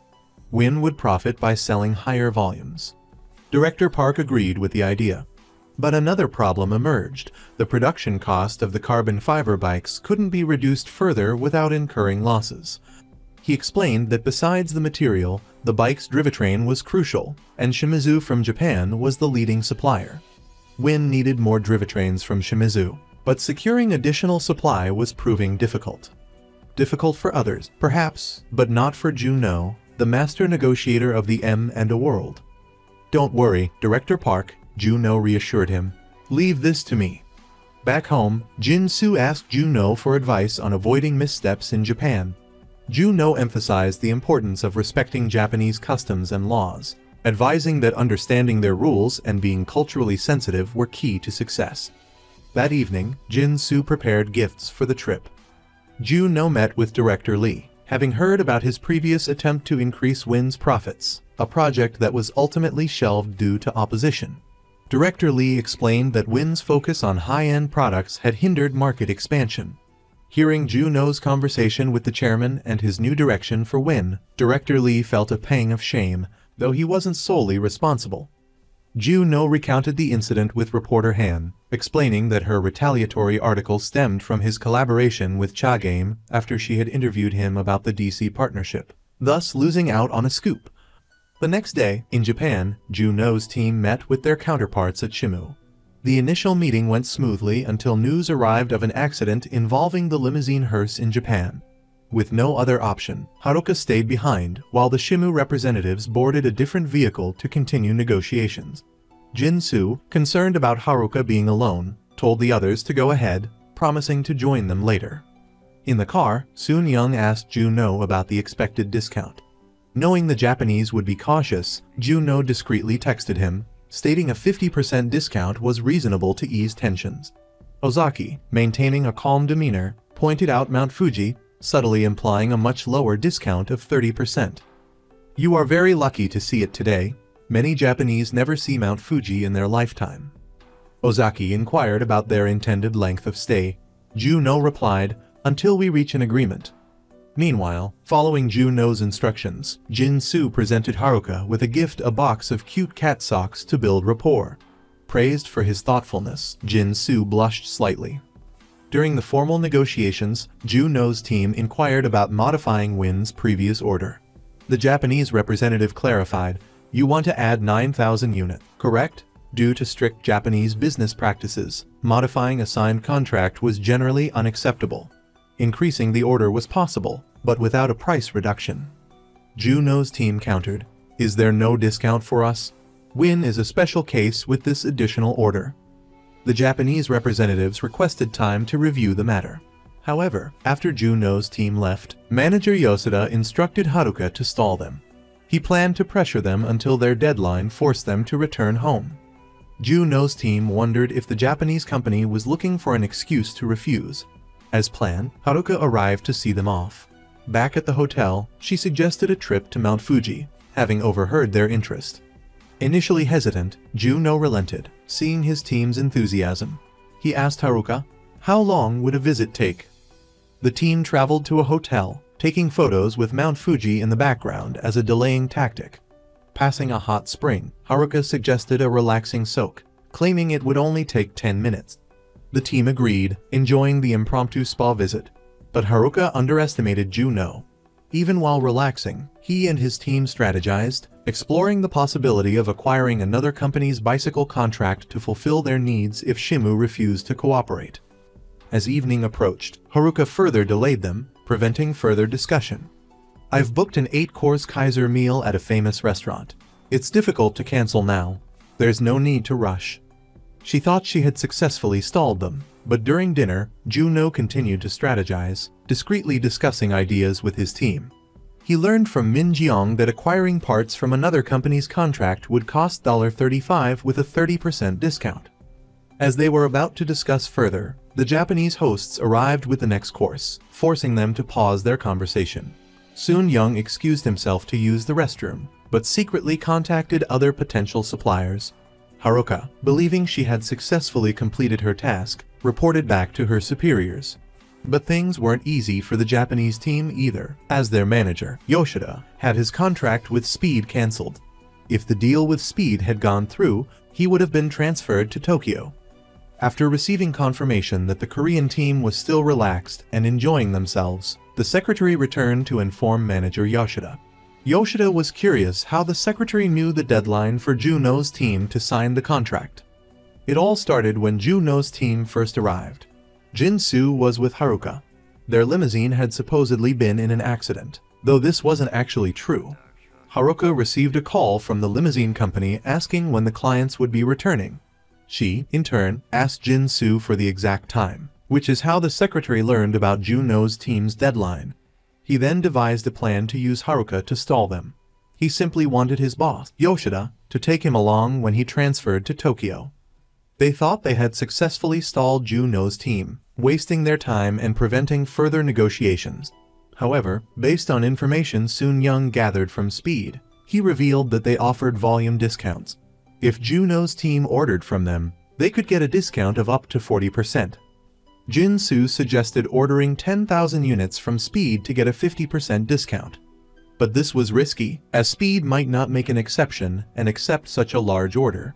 Suddenly, Min Jeong mentioned that both sides needed to sign a contract with each other. Jin-Soo realized they could use this to extend the negotiation period. Juno said, if we just sit here and wait until the deadline, we'll have no choice but to sign the contract they offer. Jin-Soo realized he had made a mistake by revealing their deadline to Haruka during their previous car ride. After realizing they had been played, the team decided to turn the tables on the Japanese side by pretending to reprimand Jin-Soo. They blamed him for revealing their deadline.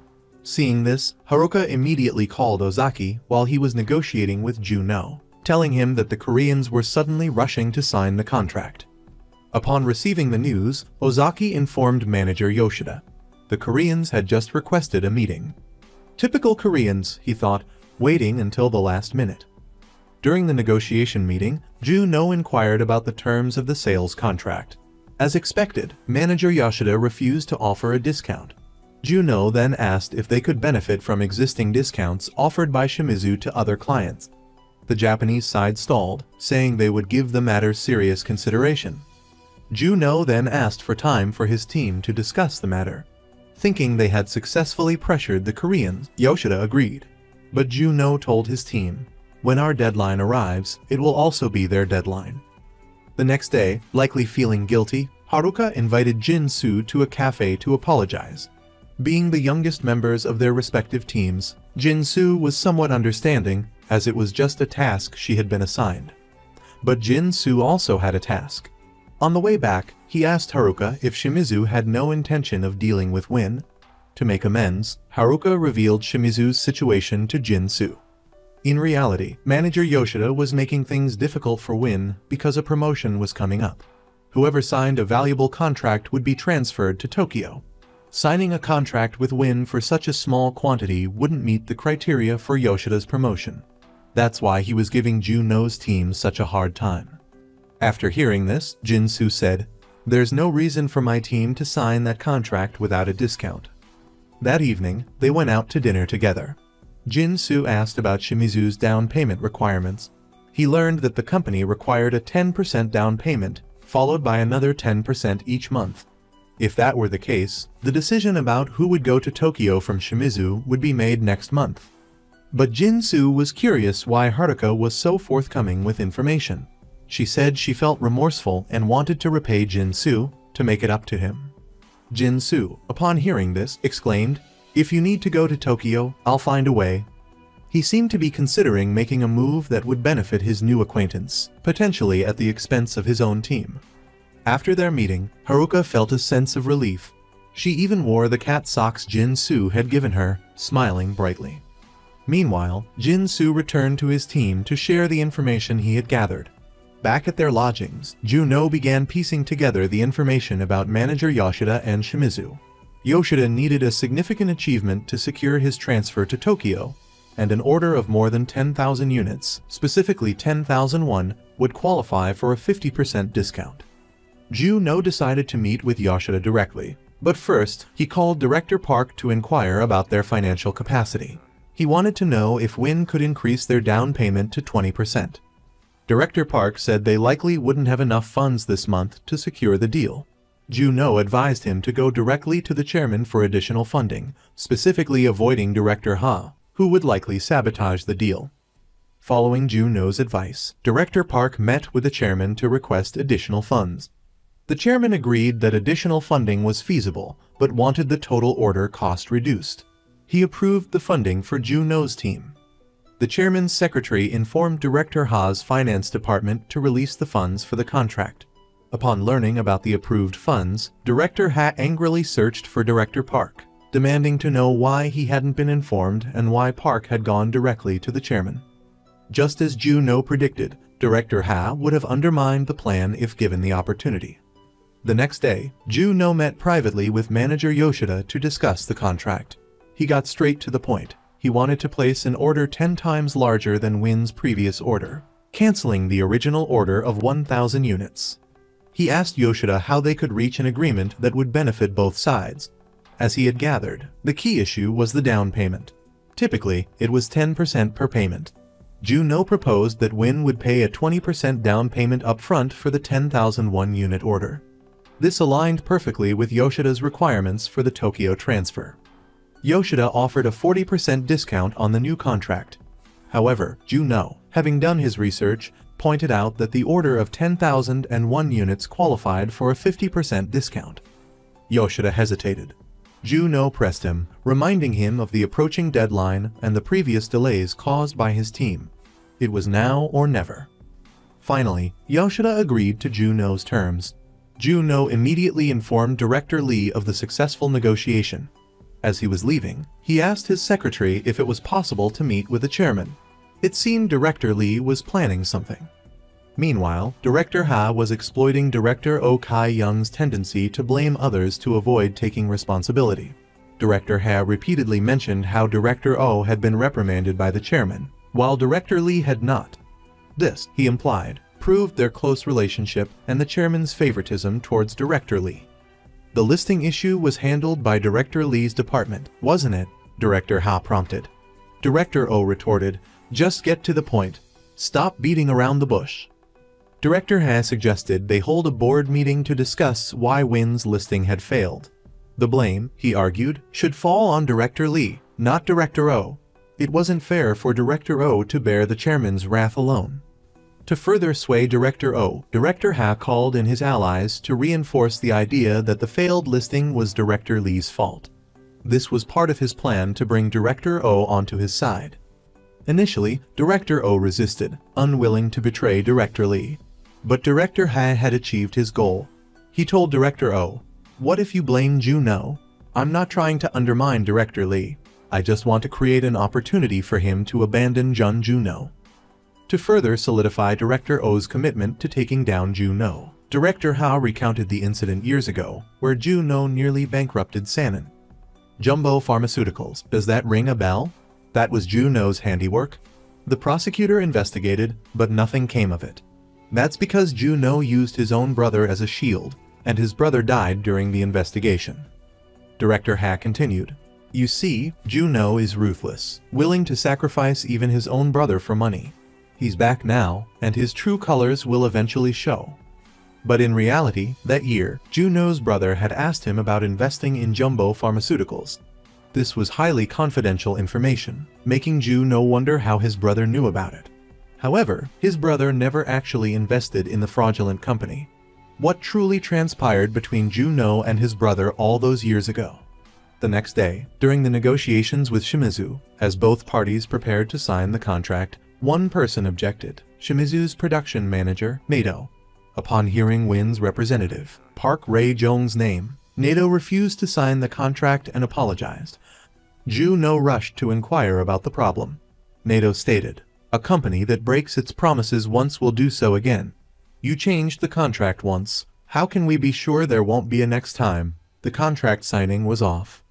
Manager Yoshida apologized profusely to Juno for the unexpected turn of events. Juno asked if there was a reason for Nato's strange behavior. Yoshida explained that Nato's father was a long-time bicycle parts craftsman. This likely made Nato somewhat conservative, especially regarding precision engineering.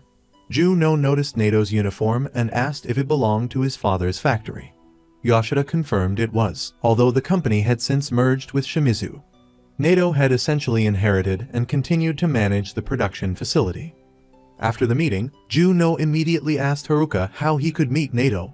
She told him Nato was usually at the factory, so Juno and his team drove there. Despite wanting to negotiate privately, Nato refused to speak with them, calling them promise-breaking Koreans. Juno then noticed a sign hanging at the factory gate. On the drive back, he pieced together the details. Director Park had signed the contract at the headquarters. Nato had asked if Win was a bicycle company, even though Min Jeong had explained they also produced archery equipment. To confirm his suspicions, Juno called Director Park that evening. Years ago, Director Park had acquired Dai, a leading archery technology company. As Dai's situation worsened, he bought it, not for its technology but for its reputation, hoping to leverage it to surpass competitors. However, Daiichi had presented Director Park with a condition. They gave him a design and asked him to create a bow superior to their own.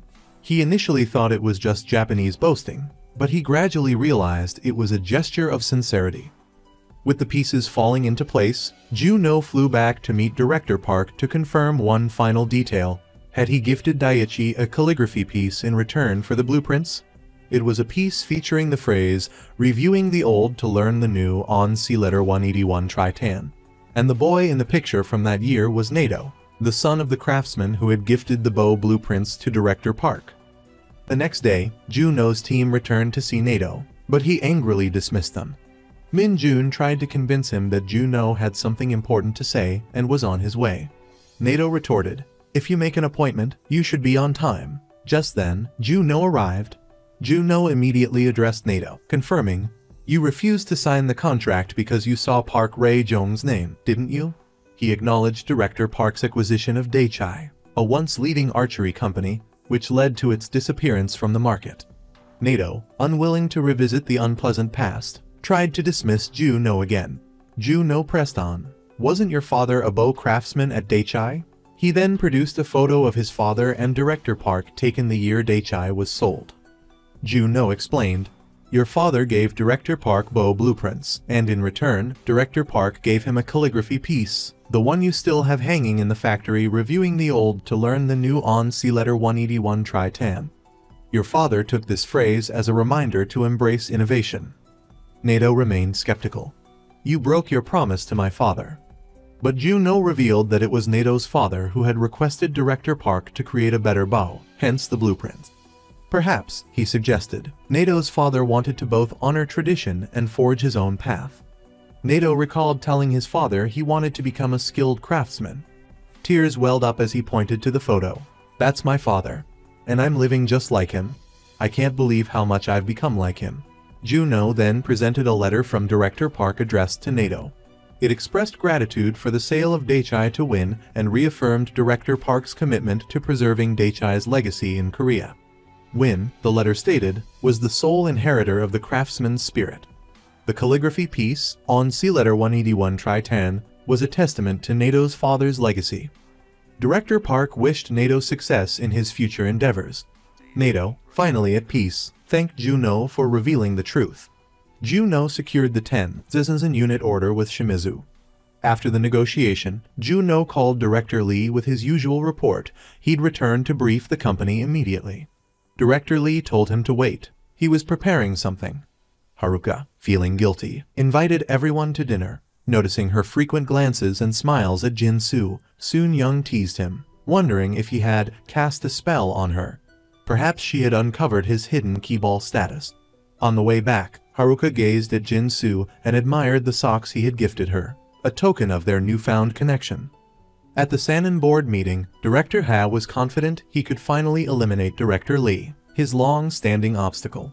He announced, "As you all know, this meeting concerns Win and its failure to go public." Unbeknownst to Director Ha, Director Lee had been laying his own plans. He instructed his secretary to leak news of Win's successful contract signing just before the meeting. As the meeting commenced, Director Ha launched into his attack on Win's failed listing. Park Tae-ho demanded an explanation from Director Lee. The directors began criticizing Director Lee for the perceived losses Sanin suffered due to the failed Japanese contract. Another director called for a vote to determine who was responsible, clearly targeting Director Lee. To everyone's surprise, Director O, Director Lee's closest confidant, voted against him, revealing his allegiance to Director Ha. Director O's betrayal backfired spectacularly as Juno arrived, announcing the successful signing of the Japanese contract and Win's upcoming listing. Win would soon release news of a new product, and the Japanese contract would offset Win's expenses. The directors who had just voted against Director Lee were stunned into silence. Director Lee, having no further business there, promptly left the meeting. At this point, Director O rushed out to apologize to Director Lee, but it was too late. Director Lee said, "If you're going to feel wronged and blame others, then stop. The contract renewal signing is coming up. You should probably think about how to keep your director position." Director Ha's plan to overthrow Director Lee thus fell apart. It seemed as though everything was over.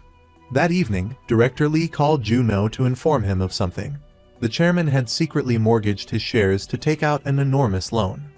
The next day at the office, Juno and his team began investigating why the chairman had taken out a 50 billion won loan secured by his shares. It was puzzling that the chairman of a large corporation like Sanin was experiencing financial difficulties.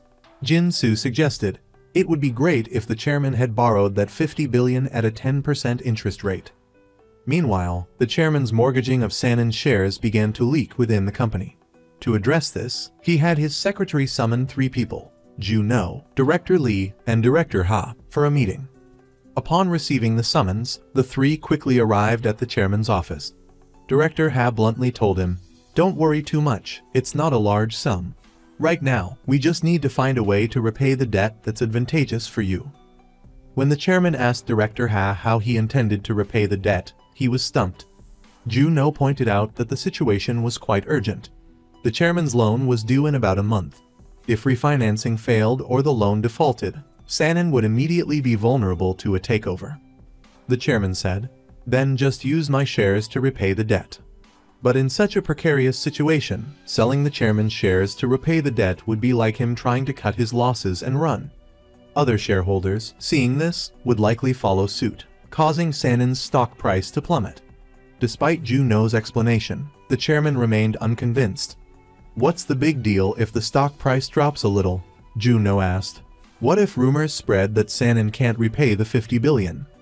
He was about to ask the chairman what he had used the 50 billion for when the chairman snapped at him. Nevertheless, he revealed that he had purchased a resort. He bought it simply because it was beautiful. When Juno tried to inquire about the resort's purchase agreement, the chairman brought up the subsidiaries Juno had sold, using them as justification.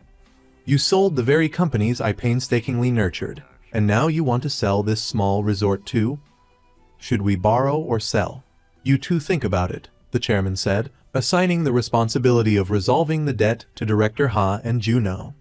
On their way out, Director Lee told Juno that the chairman was intentionally pitting them against each other. This could be an opportunity for Juno, but every opportunity carries risk. Juno asked Director Lee about the resort's location, but he didn't know. When the chairman's personal secretary arrived, Juno asked him as well, but received no answer. Director Lee wondered, "Are you planning to sell the resort to repay the debt?" Currently, that seemed to be the only option Juno had in mind. As for Director Ha, he assured the chairman, "Juno won't last a month trying to repay that debt." The chairman asked Director Ha, "Do you have a solution?" Director Ha confidently replied, "Of course I do, while Juno won't have a clue. Just entrust the important matters to him, Chairman, and you can rest and let me handle everything." Upon returning, Juno and his team began planning to locate the chairman's resort for an assessment. The immediate problem was determining its location. While they were working on this, Jin Su offered everyone some local specialties from a resort. Jin explained, "These are specialties from the secretary's office. They bought them from Jeru Island, where they often eat this." Juno immediately called Director Kang to ask about the chairman's resort on Jeru Island. Director Kang inadvertently revealed, "It's in the Dao district." Juno asked directly, "What's its market value? If the price is right, selling it is worth considering." But the last time Director Kang had found a good price for a sale, Juno hadn't been interested. Juno said he would call him back later. At this point, Director Kang realized something was amiss. He felt like he had just revealed confidential information. So, Juno's team began researching the Dao Resort. It was renowned, designed by the architect Itami Jun. It was said to be very difficult to book a room there. Itami Jun was Japanese but lived in Korea. He loved Korea so much that he retained his Korean citizenship and continued to reside there. While they were discussing this, Director Kang called Juno back for a meeting. He had misspoken earlier and needed to clarify a few things with Juno before he arrived. Juno also told his team to try booking rooms at the resort, one high-end suite, one standard suite, and one regular room. However, the prices for the high-end and standard suites were quite expensive. As a result, the team could only afford 2 regular rooms. Meanwhile, Director Ha's approach to fulfilling his promise to the chairman was to call private investors. But before he could even invite them to dinner, the investors hung up, refusing to speak further. Juno met with Director Kang to discuss the chairman's resort. He told Director Kang that he had gathered information from multiple sources. He didn't believe Director Kang was the source of the leaked information about the resort. Director Kang had revealed the resort's location because he assumed Juno was in charge of it. Juno wondered why he would think that, as he wasn't responsible for the resort. Director Kang realized he had misspoken again. He then revealed to Juno that the resort wasn't the chairman's asset. On the other hand, the chairman invited Director Lee to dine with him for a private conversation. Within the company, Director Lee was perhaps the most trusted by the chairman, as he was frequently invited to meals. The chairman revealed to Director Lee the reason he had purchased the Dado Resort some time ago. The resort actually belonged to Jai-Oh, the chairman's youngest daughter. It was her final wish before she passed away, and no father could refuse such a request. That's why he bought it for her. The chairman asked Director Lee if there were any alternatives to selling the resort. Because of this, Director Lee called Ju No to ask if he truly intended to sell it. He advised Ju No against selling and suggested exploring other options. The resort wasn't the chairman's, but he had learned about the actual owner through Director Kang, Song Jae-oh, the chairman's youngest daughter.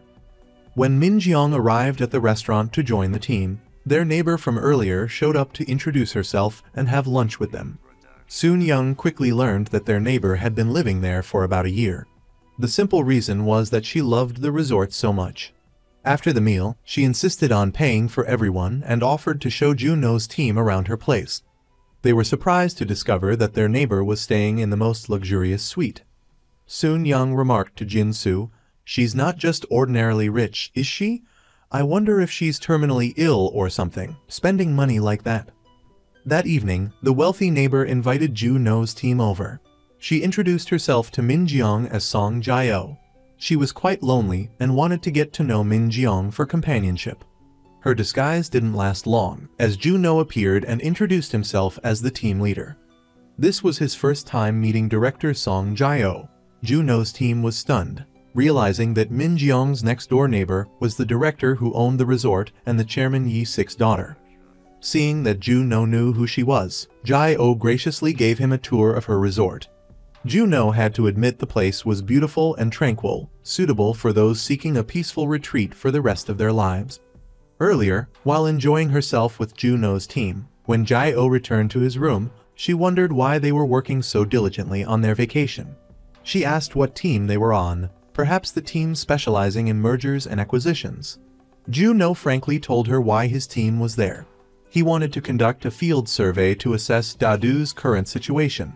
His team was conducting a financial analysis of Dao to determine the viability of its business. Jae-oh responded, "This seems like giving a medical checkup to a person. So, is my resort's business performance good or bad?" Ju No's team was speechless, unsure how to answer, so it probably seemed bad. Ju No told Jae-oh directly that he might sell the place. He was being upfront with her as a courtesy. But Jae-oh didn't care. She didn't like the Sanan people lurking around her property, regardless of their purpose, and she wouldn't sell her resort. Despite her unwillingness to sell, Jae-oh still wanted Ju No's team to report on Dadu's business performance. She hoped they would return the next day. She wanted to know how to save Dadu. Meanwhile, to secure the loan for the chairman, Director Ha met with the private investors to negotiate. However, because the game company acquisition plan had fallen through and they hadn't profited from that collaboration, the investors seemed to want something more valuable. Director Ha worried they wouldn't grant the loan. He explained that he needed the loan because the chairman required a small personal sum. Director Ha revealed the resort purchase to the investors, assuring them it wouldn't affect Sanan. Despite his desperate pleas, this became his weakness. The private investors demanded a 15% interest rate instead of 10%. Only then would they agree to lend Director Ha the money. Back in Ju No's team's room, they compiled information for a report on Dadu's overall situation. The resort was suitable for the wealthy elite, but the unique furnishings and design resulted in high maintenance costs. Moreover, Director Jae-oh occupied a premium suite as her private residence, further reducing the resort's potential revenue. The team wondered if anyone would buy Dadu. Ju No had learned that a hotel brand with a branch a 5-minute walk away had once expressed interest in acquiring Dadu. Dolphin Hotel had offered 50 billion won. They wanted to purchase the property and operate it as a high-end resort under their brand. Jin Soo quickly asked, "If you were in charge, you could have closed the deal at 55 billion, right? Someone like you, probably 60 billion. But Ju No explained that Director Kang's deal had fallen apart. Director Jae-oh had refused to sign the transfer agreement. Ultimately, they just needed to persuade Jae-oh. The next day, Ju No and the team went to the Dolphin Hotel to negotiate the sale of Dadu in advance. However, it seemed that the previous refusal to do business had left the director there with little trust in Sanan's team. Ju No had no choice but to apologize on Jae-oh's behalf. The director of Dolphin then asked if Sanan had been doing poorly lately. If so, he wouldn't be able to buy it at the old price. It would definitely be lower. Thinking he could pressure Juno's team into a lower price, Juno countered by pointing out that if the director bought Dadu, Sanin would offer discounts to Sanin employees when they visited the Dadu resort. This would be a significant source of revenue because Sanin had a large number of employees. This was an opportunity for Dolphin to grow. But, of course, the Dadu resort couldn't be sold at the current price then. Juno said he believed the director was skilled at operating resorts, so a losing business under his management wouldn't be a big deal, right? Therefore, Juno's proposal today was an opportunity for Dolphin. After listening, the director from Dolphin took a sip of tea and then stated his price. At the old price, he could only offer a maximum of 50 billion. In that situation, Juno said they were also in a position to convince the resort director. At the previous price, Juno's team didn't need to continue the failed negotiation. If the director really wanted to buy it, the minimum price that the White Snake team would accept was 60 billion. Dolphin agreed without hesitation to Juno's price, with one condition. If Sanin sent its employees to vacation there as Juno said, he would agree to cover half of the discount amount, and Sanin would cover the remaining half. Hearing this, Juno was a bit hesitant, so he asked for permission to consult with his team. Soon Young thought the discount terms needed careful consideration, but since it was a good hotel, people would probably like it. On the chairman's side, Director Ha met with him to inform him that he had secured a loan to cover the debt, but with an 18% interest rate. It seemed that Director Ha was planning to skim 3% off the top, but the chairman was meticulous. The chairman wouldn't even agree to 15%, let alone 18%.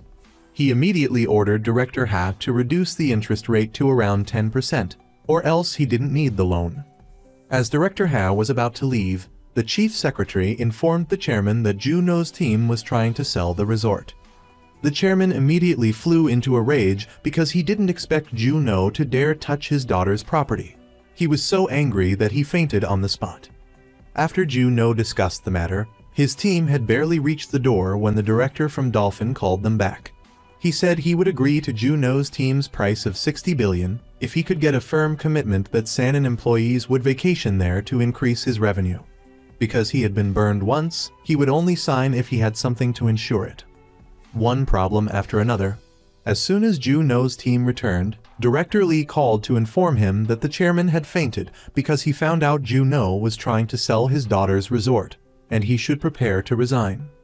Meanwhile, Director Ha, after being forced by the chairman to lower the loan interest rate, went to meet with private investors. But when the private investors saw Director Ha's contract, they wondered why the contract only showed a 10% interest rate instead of the original 15%. Like before, the dim-witted Director Ha once again revealed a weakness during the negotiation, hoping for the private investors' understanding. He said that he had mentioned borrowing with a 15% interest rate to the chairman, but the chairman had fainted, so he hadn't been able to fully consider the loan. They thought they could seize information that would bring Sanin down. If this news got out, Sanin's stock would fall. Fortunately, Director Ha went on to say that the chairman fainted because of Juno, that he fainted because Juno was selling the chairman's resort. Who knows what he ate that made his mind so convoluted? Upon hearing this, the two private equity directors excused themselves to discuss matters privately. It was likely that Director Ha was telling the truth, because with his pathetic demeanor, he'd expose himself immediately if he tried to lie. The two directors were hesitant about lending money to Director Ha until one said, "Perhaps within this risk lies an opportunity." Consequently, they returned to renegotiate with Director Ha. The private equity firm would agree to a personal loan to the chairman on one condition, that the chairman double the number of shares the firm currently held. They wanted a safe guarantee for themselves. With no other recourse, the despicable Director Ha reluctantly agreed to the terms laid out by the private equity firm. Back at the resort, Juno's team, upon receiving news that they were to be laid off due to the resort sale project, were all disheartened, dejected, and unwilling to do anything. Suddenly, Min Jiang received a phone call from her mother, who inquired about the car at home that Min Jiang intended to give to her younger brother. But her mother wanted the car, leading to a minor disagreement. While discussing and arguing with her mother about who should get the car, Jai-O overheard the entire conversation. Overly eager to eavesdrop, she accidentally broke a glass, prompting her to poke her head in and say hello to Min Jiang. Startled, Min Jiang accidentally tore her own shirt. To apologize for tearing Min Jiang's shirt, Jai-O invited Min Jiang to her room to change into one of her dresses. It seemed that after hearing Min Jiang's less than pleasant story, she felt even more fondness for her, treating Min Jiang like a close confidante. Miss Min Jiang probably despises me because my actions led to your and a team being laid off. But that wasn't why Min Jiang was feeling down. Jai-O observed that Min Jiang was the kind of person who never dared to say no, but also never said yes. Jai-O, on the other hand, felt quite different. If someone said yes, she would say yes, and if not, she didn't know. Min Jiang retorted that nobody would dare say no to Jai-O, but in reality, there was one person, Jai-O's father. He always said no to everything she wanted, never allowing Jai-O to live freely according to her own desires. The only thing she had ever been able to get from the chairman was permission to live at the resort. Min Jiang remarked, "Not everyone can live a life like a director. You probably don't understand what the lives of ordinary people are like." Min Jiang had always seen the director looking cheerful. Jai-O responded that it was because of the hope that Min Jiang didn't understand. Why would a director who already had so much still need hope? Not everyone can live in a place like this their entire lives. As it was getting late, Min Jiang excused herself to return to her room. Despite Jai-O's attempts to keep her there, Min Jiang left her with only one statement. There are people in this world who live without any hope at all. After saying this, she bid Jai-O farewell, leaving her alone. The next day, as Juno's team prepared to return to submit their layoff notices, Jai-O stopped them. She claimed that she wanted to examine the condition of her resort. After all, Juno's team had already researched the information. In reality, Jai-O's request was simply to continue talking with her newly found friend, Min Jiang. During a presentation outlining the weaknesses and less than stable business performance of Dado, Jai-O stated that she only wanted everyone who came here to feel happy. Min Jiang responded that if that were the case, the resort was likely to fall into a state of shutdown. If the director wanted everyone to be happy, what about the employees after they were laid off? Hearing this caused Jai-O to feel that there was some truth to it. She also didn't want the place to go bankrupt, nor did she want to leave. Was there any other way? At this point, Juno began to ask Jai-O if she was doing okay lately, based on what he'd observed since arriving. He mentioned the book about fighting cancer on the table from the night before, and how he'd also heard an ambulance arriving late at night. Juno guessed that the ambulance had probably come to take Jai-O to the hospital, and the patch on her arm was likely to help with the pain. He concluded that the reason she didn't want to sell the place was because she had cancer and wanted to stay there until she passed away. After Juno's sharp deduction, Jai-O finally admitted that she did indeed have cancer. She thought she'd gotten rid of it a while ago, but unfortunately, it had returned. Jai-O explained that she'd traveled around looking for a place to relax and discovered this resort complex, so she wanted to stay there from then until the end of her life. She also didn't want to undergo surgery because she was afraid of the pain, and the success rate was only 50%, so she didn't dare try. Suddenly, Min Jiang asked, "What if you had the surgery and it was successful?" Seeing Min Jiang ask that seemed to lift her spirits a bit, as it had been a long time since she'd had a friend to confide in. Jai-O was quite hesitant about whether or not she should have the surgery. After leaving, Min Jiang didn't forget to tell Jai-O that the dress she had given her, Min Jiang had left it behind in her bedroom, thinking that Jai-O would look better in it. And the reason Jai-O was always so cheerful and smiling with Min Jiang was because she didn't look at Jai-O with pity, so Jai-O always tried to appear as happy as possible, even though she didn't have much time left. But the truth was that if she had surgery, the success rate for Jai-O was actually quite high for her to continue living. After Juno returned to meet with the chairman as instructed, he submitted his resignation and left. The chairman, curious about his daughter, also asked a little about her, but before he could ask any more questions, he received a phone call. It was none other than Jai-O, his youngest daughter. She called to tell her father to sell the resort, as she had thought it over carefully. It turned out that Jai-O calling her father to tell him to sell the condo was due to a contract that Juno had prepared as the final step before submitting his resignation. Whatever Jai-O's decision, his team would respect and support it, along with Min Jiang's message. Next year, you definitely have to come back to meet Joe. Because she received empathy from her first friend during her time of loneliness, Jai-Oh decided to sell her resort. She also wanted to see Min Jiang again, so she told her father that she would have the surgery. Would she live? Hearing these words from his daughter, the chairman couldn't hold back his tears as he thought his daughter would soon leave. But now she wanted to live longer just because of a mysterious friend. Jai-Oh requested that he keep the contract that his people had sent, and also thank him for allowing her to meet wonderful people. After hanging up, the chairman looked at Juno and asked if there was anything he could do to repay this kindness. As for Jai-Oh, the condition in the contract that made her agree to sell the resort was that a private room in the resort would belong to director Jai-Oh forever until she passed away. That's why Jai-Oh readily agreed when someone said yes to her. The chairman then asked Juno directly, "Would you be interested in trying your hand as a senior executive?" Hearing the chairman's invitation, Juno bluntly expressed his desire to be a director on Sanin's board of directors. The chairman then asked Juno, "Do you have hiking boots?" At Sanin, there's a widely circulated rumor about the chairman. Whenever a director is summoned by him for a mountain climb, that person is almost guaranteed to be assigned new projects and responsibilities. The climbing itself is said to be related to the chairman's feng shui, which supposedly indicates a surplus of the water element.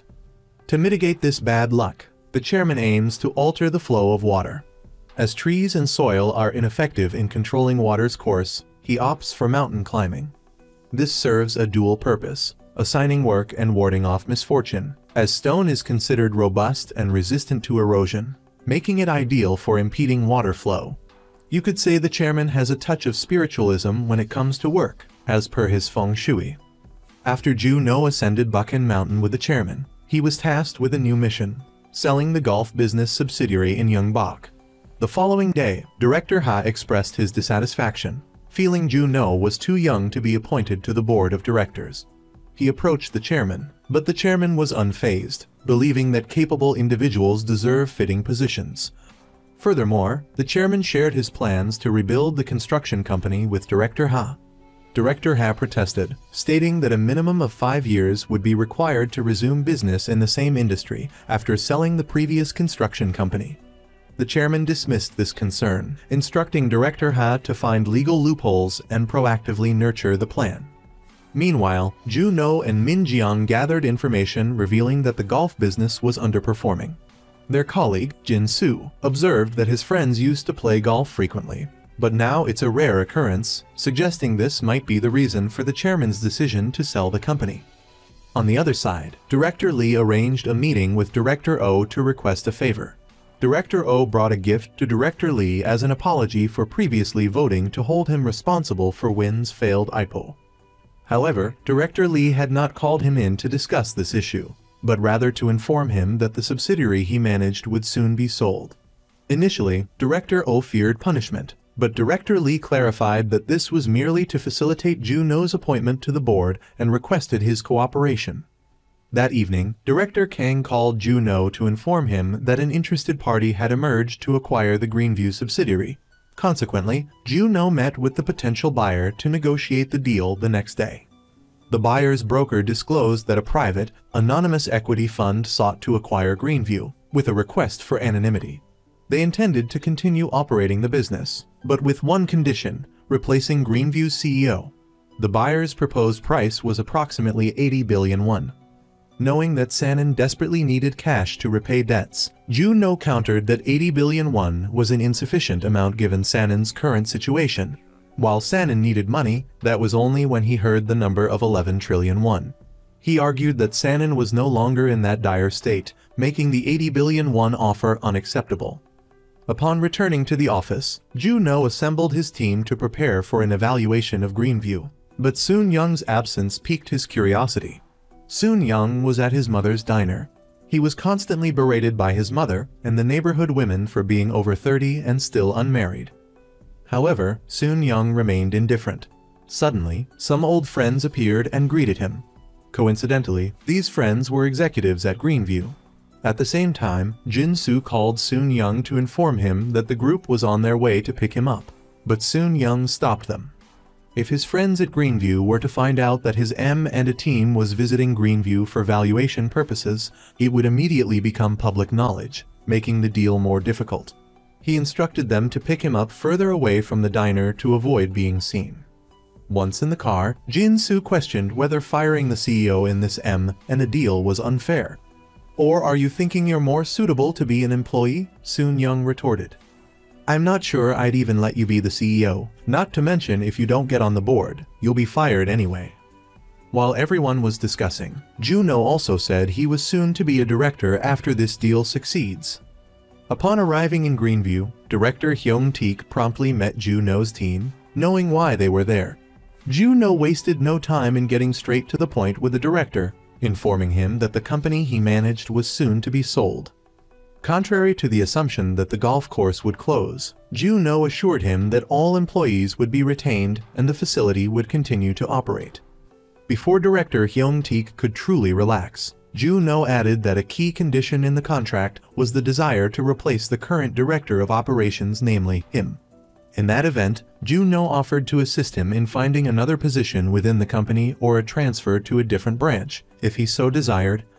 Upon hearing this news, Director Hyung-teik was visibly taken aback and told Juno that this might be a difficult decision, needing time to discuss it with his wife. He then asked Juno for a couple of days to consider the matter. Coincidentally, as they were leaving, the group ran into department head Deong, an old friend of Soon-young. He had been trying to avoid her by hiding at the restaurant, but to his dismay, he encountered her there out of the frying pan and into the fire. That evening, after work, the purchasing party called Juno to inform him that their director would be visiting Greenview in person for direct negotiations. The next day, Juno's team arrived at Greenview to negotiate with the potential buyer. However, the buyer attempted to make things difficult for Juno by insisting on meeting at the golf course itself, rather than in the office. Reluctantly, Juno's team boarded electric carts and headed to the negotiation site. To their surprise, the person interested in acquiring the subsidiary turned out to be an acquaintance of Director Ha. In an attempt to make things challenging for Juno before his expected promotion, he started meddling. He couldn't resist needling Juno, saying, "Climbing to senior management isn't easy, is it?" After Director Ha left, Juno directly asked Director Lee why he had wanted to conduct the deal anonymously. Director Lee claimed that he didn't want anyone manipulating the stock. Furthermore, he urged Juno's team to sign the due diligence agreement immediately, as he wanted to assess the golf course as quickly as possible. Juno promptly delegated tasks to his team, instructing them to gather information on all files related to Greenview over the past 10 years. Jin-soo was assigned to conduct on-site inspections, while Soon-young was tasked with preemptively informing key personnel at Greenview that their jobs were secure after the acquisition, in order to prevent any unrest. Juno, for his part, met with the Director of Operations to inquire about potential relocation opportunities within Sany. However, Hyung-teik expressed that he didn't wish to take on any position in the near future. He confided that he intended to move to the United States to be with his wife and children, whom he had neglected for too long. He also asked Juno for a favor. He needed a sum of 1 billion won. Upon hearing this, Juno explained that severance packages could not cover such a large amount. However, he assured him that he would do everything in his power to help him obtain an equivalent sum. After preparing all the necessary documents, Juno's team began the due diligence process with Director Lee, inspecting the golf course. When Director Lee kept pointing out flaws, Juno's team asked why the records indicated 52 electric carts, while there were only 38 in the garage. Jin-soo swiftly used a tablet to track the carts' locations, demonstrating, "You can see exactly where each cart is located right here," causing Director Lee some embarrassment. He then turned to his own staff and lectured them, "You need to be this thorough." Just when the team thought they had prepared for every eventuality, a phone call came in, urgently summoning Juno back to the office. Min Jeong had discovered that 100 million won had been withdrawn from Greenview's accounts 2 days prior.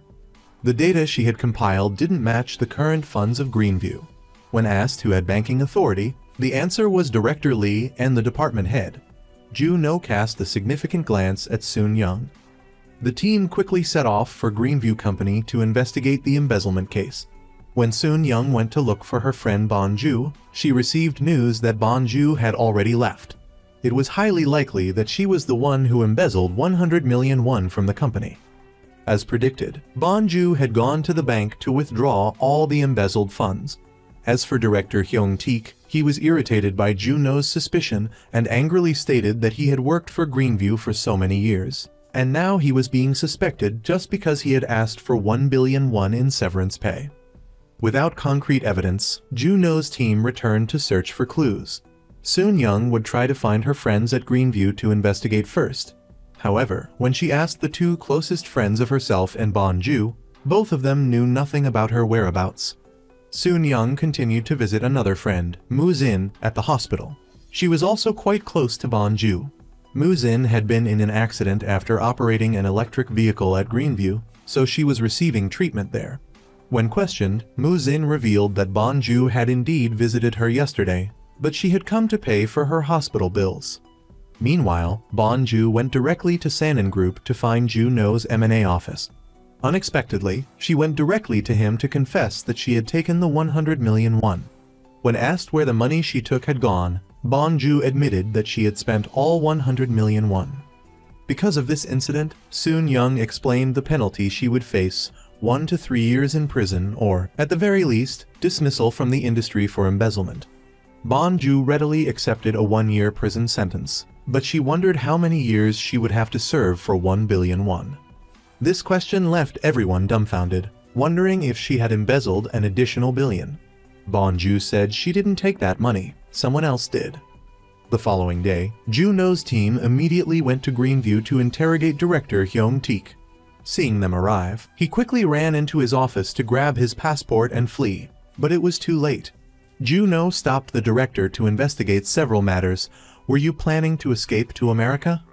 Exposed, the director had no choice but to sit down and answer Juno's questions. Do you know anything about Bonju's embezzlement of 100 million won in company funds? According to the team's investigation, the director collected something called an apprenticeship fee of 300,000 won from each person who wanted to work at Greenview.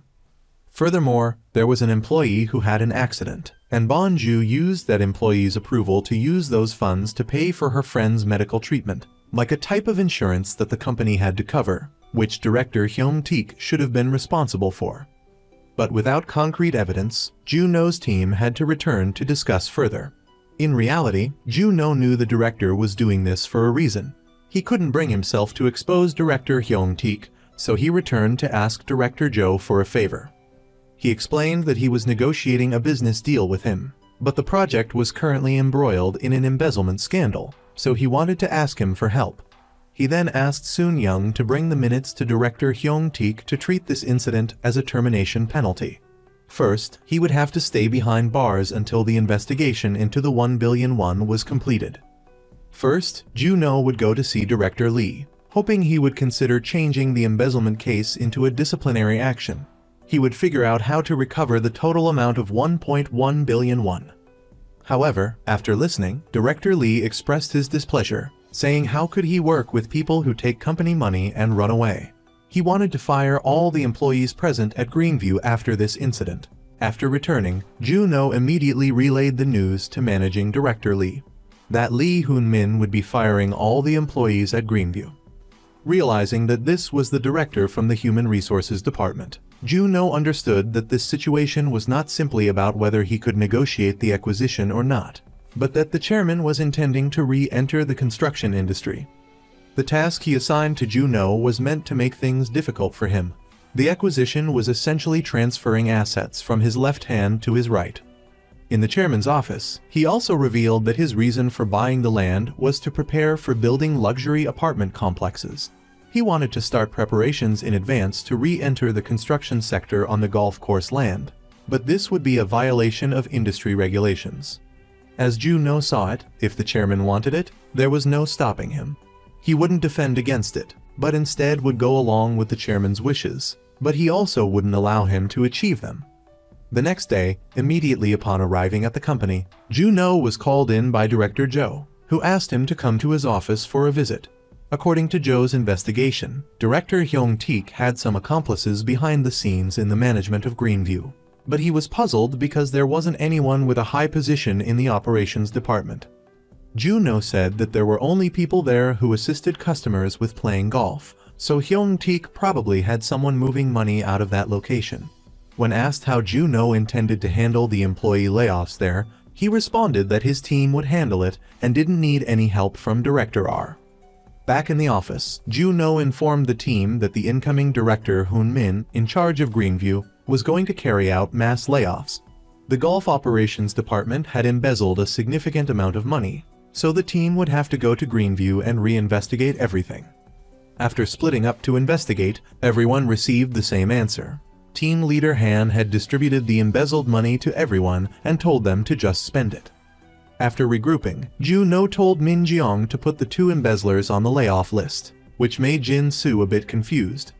Are we just gradually going to fire all the Greenview employees? Why does the new director there want to fire everyone? Juno then revealed that the chairman wanted to rebuild Sanon's construction business on the golf course land, and this acquisition was just a pretext for him to fulfill his personal dreams. That was also why the chairman initially didn't want to publicly disclose his identity.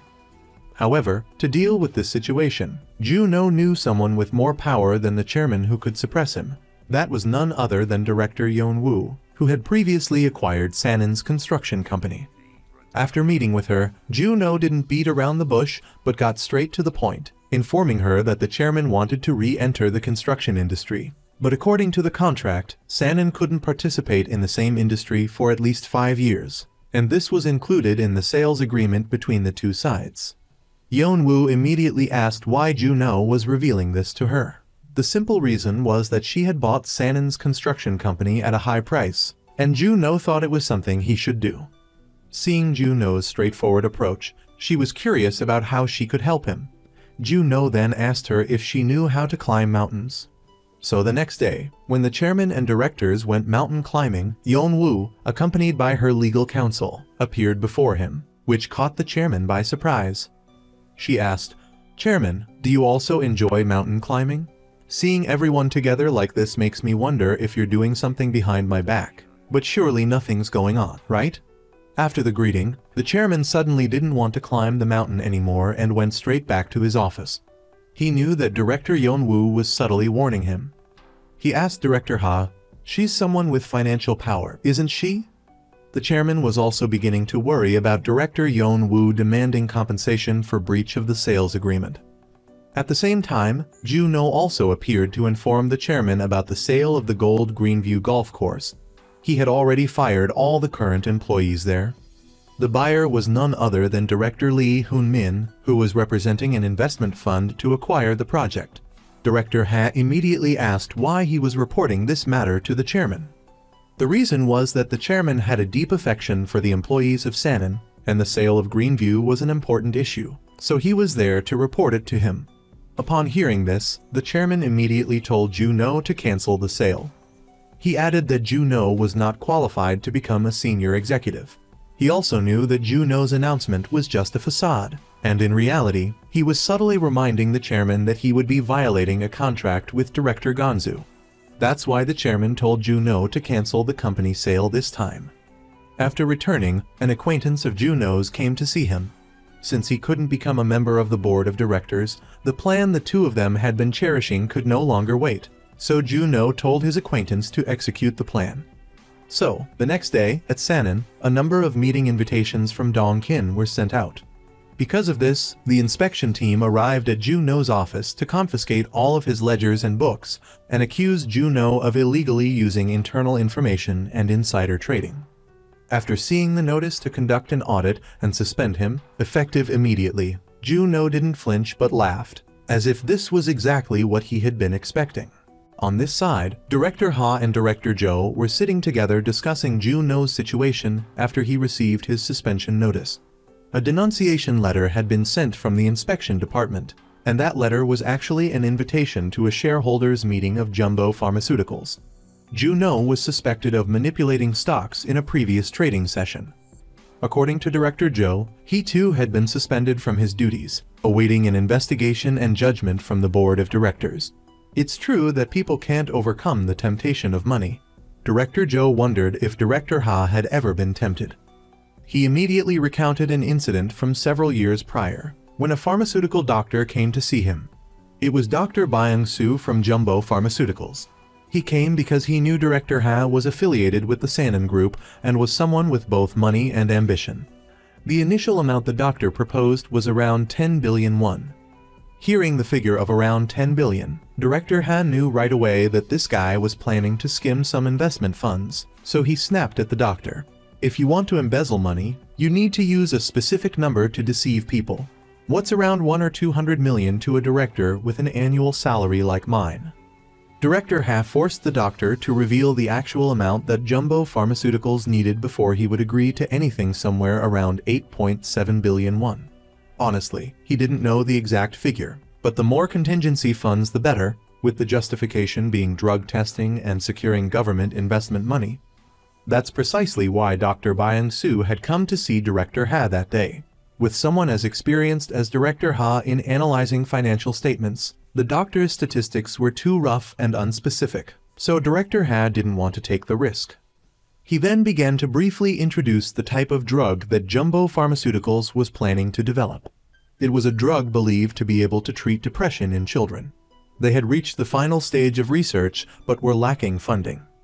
The doctor assured him that once the drug was released on the market, the company's stock price would skyrocket. Not to mention he would give Director Ha 500 million won as a reward for the deal. But that amount wasn't enough to fill the gap in the teeth of a greedy man like Director Ha. Haha.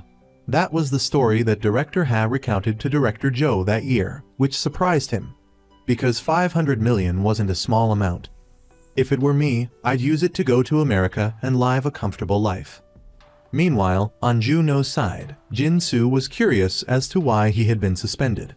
It had to do with several years prior, when Juno's and a team, under the management of Director Ha, had Director Ha wanting Juno to cooperate with him to negotiate an investment in Jumbo Pharmaceuticals. It was a company selling a depression treatment drug, DHDHA, but at half the price of the same drug in the US. According to his research, Jumbo Pharmaceuticals was the only one in the country with positive results, but they lacked funding in Phase 3. Which is why the investment proposal was brought to Director Ha's team. When that pharmaceutical company released a new drug with a 20-year patent, whoever invested in it first would be guaranteed to reap all the profits.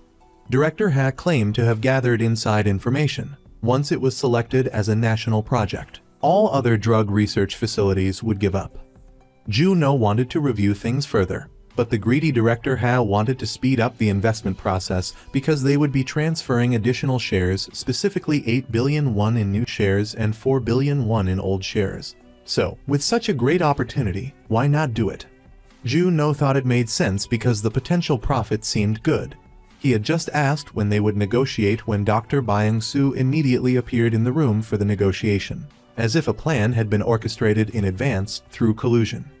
Before that, Juno had Min Jeong and Soon Young investigate the financial indicators, and they seemed stable. He was bringing coffee into the room to continue the negotiation when the doctor began to tell a story. I created this autism drug because my own child suffers from the disease. I've dedicated my entire life, decades, just to researching a drug that can help other patients like my child live well. That's why I've poured all my heart and soul into this project. Juno inquired about the amount of money needed for the project, and the doctor handed over the documents and announced the specific figure of 12,125 million won, which surprised Juno. He had calculated other incidental expenses, but Juno was still skeptical, wondering if this investment was a bit too hasty. After all, it was the doctor's life's work, so why was he seeking out us? Seeing the doctor struggle to explain, Director Ha stepped in to help. The medicines that the doctor has worked so hard to develop, if someone else copies them and sells them at a low price, it will all be ruined, won't it? Sanan is a large corporation, so investing here will prevent drug imitation. Of course, he didn't reveal any vulnerabilities. According to the plan he had discussed with the doctor beforehand, he said he would need to negotiate with other parties as well. He wasn't sure if Sanan had an exclusive negotiation right or anything. Juno said that if he granted Sanan exclusive negotiation rights for 1 month, Sanan would put down 100 million won as a deposit. The doctor still wanted to meet with other parties, so he could only allow 1 week. In that case, Juno said the amount would be halved to just 50 million. But Juno felt it wasn't enough because the evaluation period was too short. Director Ha exclaimed, "The doctor here doesn't seem like he's lying at all." He immediately finalized the deal for a deposit for negotiation rights for 1 week. That was half of the story that Juno told his younger brother, Jin-soo, from that year. He also reminded him, "Everyone will be interviewed anyway, so just tell the truth." And just as Juno had said, Soon-young was being investigated by inspectors and was asked to try to persuade Juno to take all the blame. In this industry, at least he'll only be fired. On the chairman's side, directors with high authority also came to see him to inform him that there was evidence that Juno had manipulated jumbo stock a few years ago. Upon hearing this, the chairman exclaimed, "Throw him in jail." Director Ha said, "Sanin is in a bad situation. Doing that won't benefit anyone. The only way to make this work is to fire him. Of course, we'll need someone to chair the disciplinary committee." The chairman scolded Director Ha, "Why should I do this kind of thing? You all have to arrange it yourselves." After leaving, the three decided to divide up the rights to open a disciplinary committee against Juno. Director Lee also wanted to participate because he thought he should know something. Director Ha was about to refute, but Director Cho stopped him. "Either way, we need at least 5 people to organize the disciplinary committee, so it's okay to let Director Lee participate."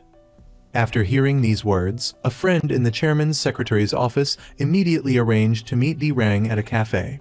She told Juno, "It's hard to escape this, the charge of stock manipulation. Right now, the only punishment Juno can receive, and the lightest option for you, is dismissal." Min Jiang was about to ask if the chairman had no opinion, but her friend said the chairman had no opinion at all, probably because he didn't want to make a fuss, as this matter would affect Sanin. Juno then met with his senior and asked, "Have you found enough members yet?" He had, but he still couldn't find where Dr. Byung-soo was. Perhaps Juno had grasped a clue about those involved in the stock manipulation he was accused of. That evening, the youngest brother, Jin-soo, was still curious about the jumbo stock manipulation from that year. Juno did not hesitate to tell him because he was an upright person and had nothing to fear. That year, when he was at home with his wife, Juno initially intended to buy out the jumbo pharmaceutical company instead of investing in it. The next day, the first thing to do before making a deal was to conduct due diligence. In the car, Juno called Min Jiang to ask her to review Jumbo's financial statements and report back to him. Then he also called Soon-young to ask him to investigate whether the ADHD drug was in conflict with the patent on the American anti-autism drug. Soon-young said he also suspected Jumbo was circumventing the law, but he would find out and report back to Juno. After investigating, Min Jiang reported back to Juno that Jumbo's revenue had increased significantly over a period of time, but the profit reports were always negative, which she found confusing. Juno thought it was possible that Jumbo had reinvested, but Min Jiang could not find any announcements related to that, so she would continue to search and report back to Juno. Soon-young also discovered that the patent for the anti-autism drug in the United States had a 20-year term and was about to expire, which coincided with the time Jumbo would announce the new drug in 2 years. Normally, developing a new drug costs trillions, so there's no reason to develop a drug whose patent is about to expire. Soon-young suspected that there was something shady about Jumbo Pharmaceuticals. After Juno arrived at the registered business address, the place looked like an abandoned industrial park. There wasn't even a security guard, let alone a research lab. Juno couldn't even find an intact warehouse. After venturing deeper, Juno also discovered that the drugs being imported from the US were being repackaged with fake Jumbo branding. Now it was clear that this company was a scam. Juno immediately took several photos as evidence. After leaving that shell of a company, Juno was about to call Director Ha when he overheard him talking to someone. Juno decided not to reveal that he'd discovered the company was a fake and instead just said he would complete the due diligence report by next week. Previously, Director Ha had told Director Yo that he didn't know how he could partner with someone as shady as Dr. Byung-soo. But that was a lie, because Dr. Byung-soo had agreed to split half of the post-investment funds with Director Ha. Specifically, the initial amount was around 8.7 billion, but now that number had reached 12,125,000. However, the doctor said he would only share 2 billion, the amount they had embezzled, with Director Ha. The rest he would invite Director Ha to use to manipulate Jumbo's stock. After hearing Juno's story, Jin-soo was also surprised because people often rumored him as a bad person, but he really wasn't. He was so straightforward that everyone thought he was a villain. The next day, Juno's disciplinary committee was formed. Sun Jang told Juno that he could accept ending things with termination, but Juno refused. He was confident he could handle this lawsuit. In the interrogation room, the director started by asking Juno if he was in charge of the investment in Jumbo Pharmaceuticals. Director Ha interjected, saying that Juno had rated the company favorably at the time, and Juno must have known that Sanon's investment alone would cause Jumbo's stock price to skyrocket. Director Ha asked if Juno had told anyone about that internal investment information. To rewind, Juno's brother, Yoon Ju-seok, had read the Jumbo Pharmaceuticals project and saw that Juno was planning to acquire it. So, when he got home, Ju-seok immediately went online to find information and discovered some positive news that Jumbo had released about developing a new drug. The next day, when he went to work, someone came to ask for investment, and Ju-seok discovered that it was actually a funding request from Jumbo Pharmaceuticals. The doctor had come to see him directly, implicitly announcing that Sin would soon invest in Jumbo Pharmaceuticals. He offered Ju-seok 100 million as a thank you for Juno, his brother, who was known to be quite principled. Ju-seok initially refused the money, but after a while, he checked and decided to accept the money and buy Jumbo stock. Back in the present, Director Ha asked if Juno's brother knew about Sanon's investment in Jumbo. Apparently, this information was inadvertently learned by Juno's brother, who bought stock worth 100 million. At that time, Hae-suk had come to plead with Juno to buy back Jumbo Pharmaceuticals in order to manipulate the stock, but Juno refused because the company was a scam. Back in the present, Director Ha said that merely leaking internal information was sufficient legal grounds to fire Juno, but Juno rebutted that he didn't agree with the verdict.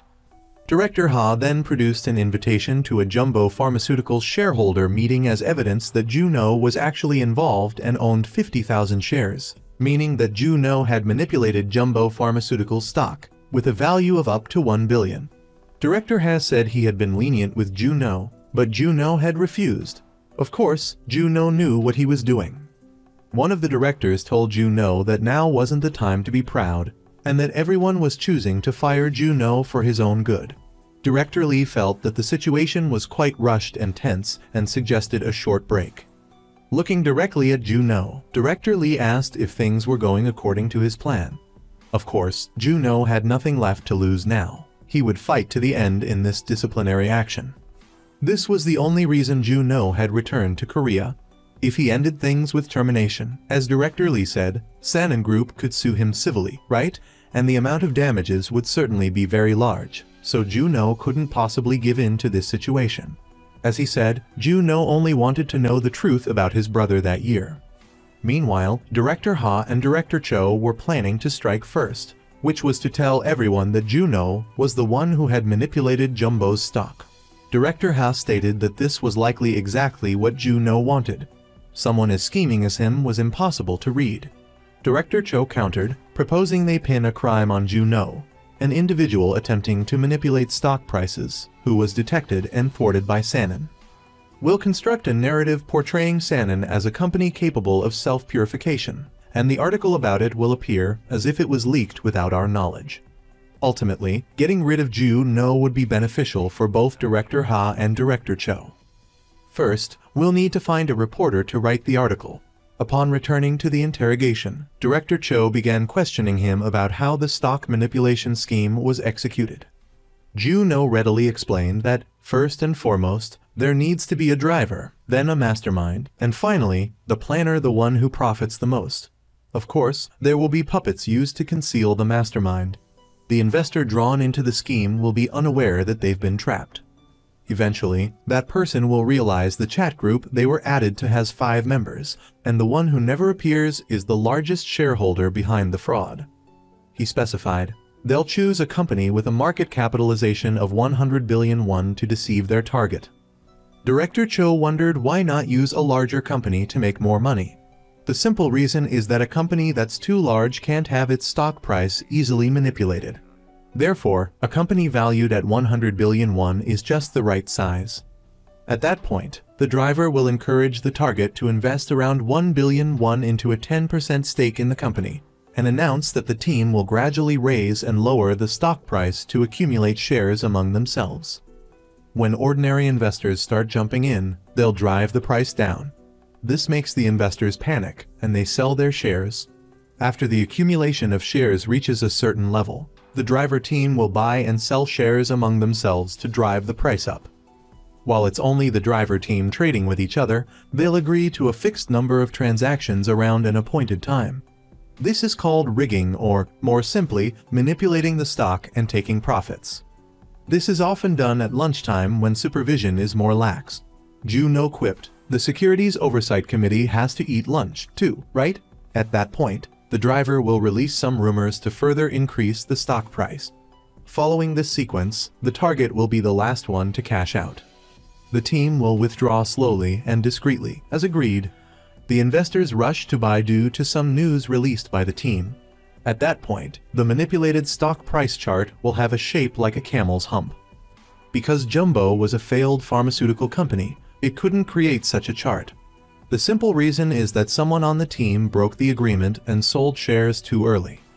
At this point, the stock will plummet, and by the time ordinary investors realize it, it will be too late. The stock price will hit the floor, making it impossible to sell.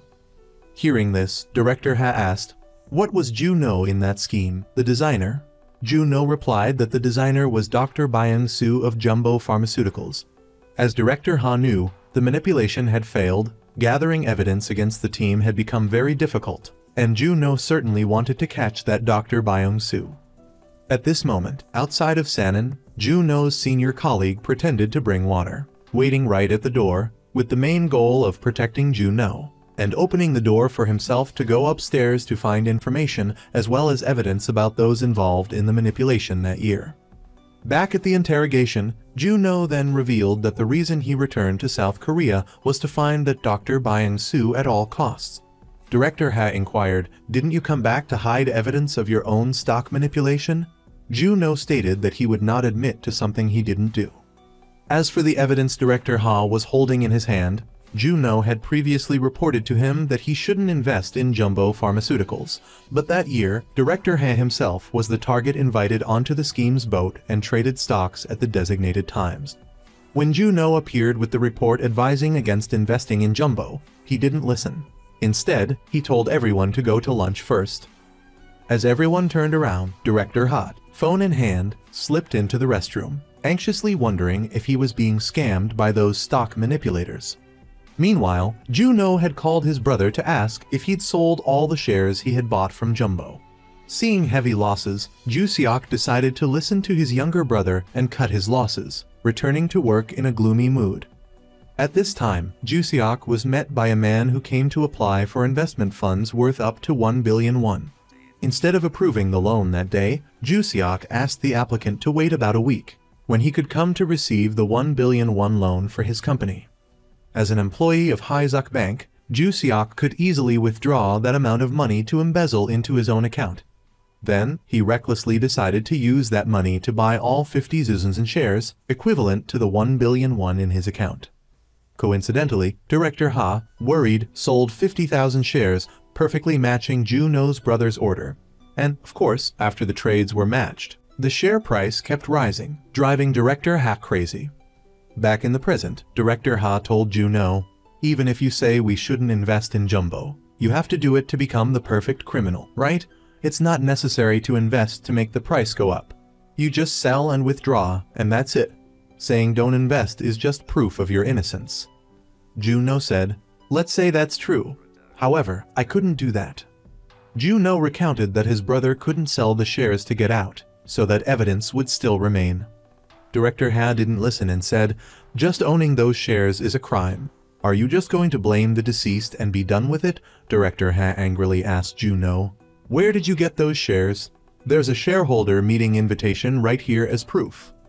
Juno continued to recount that year, after his brother passed away, only little Oh-woon was left as an orphan. Juno immediately wanted to adopt her, but his sister-in-law refused and took her away.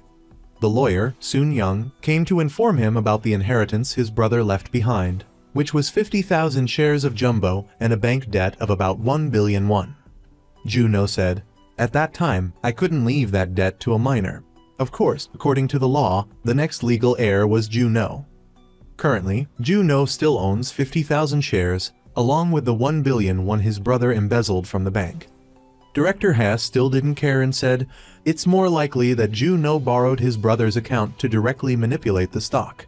That's why you're fired. We don't need to hear any more. Write your resignation letter and get out." Juno asked, "Can I have some time to think about it?" According to the law, Juno would have some time to think and explain. After Juno left, Director Ha blamed Director Park. "Why did you give him time?" Director Park had to do that because if he didn't give Juno a chance to explain, he would sue Sanin under civil law for failing to comply with the processing rules, which would invalidate the dismissal, and he would continue to work. Director Ha, upon hearing that, found it reasonable and felt a little more at ease. On the other side, Juno's senior colleague also waited for the chance and used the computer of the person involved, but it was locked with a password. As a result, he took the computer and left, reporting back to Juno. Juno said, "First, bring the computer here, and I'll take care of everything." At the M&A office, everyone was thinking of ways to crack the password when Jin Soo remembered the director of Cha Game, so he called his close friend to ask the director of Cha Game to unlock the computer. When Juno's senior colleague brought the computer, the break time was over, so he handed over the password cracking task to everyone. And so, he continued to the interrogation room to further confront those vile directors. Juno began to recount how his brother had come to own 50,000 shares back then, purely by chance, when he bought into the driving team's play. The director questioned whether it wasn't a bit unreasonable to consider it mere coincidence. Director Ha said, "It seems you suspect me as well?" Then, turning to Director Lee, he asked, "Do you remember back then when I urgently informed you about publishing the article stating no investment in Jumbo Pharmaceuticals? It was thanks to me that Sanin avoided a major disaster, wasn't it?" Director Lee recalled that this was indeed the case. Director Ha had been extremely rushed when he came to inform him. Juno said, "Just as Director Ha has suspected me, wouldn't it be possible for the director to do the same in order to create an alibi?"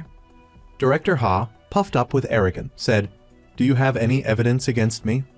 At the same time, with Juno's team, Cha Hin was present, but unfortunately, he wasn't a computer hacking expert. But instead of hacking, he used the same method that DC Game had used to steal his intellectual property in the past. He physically removed the hard drive to extract the data.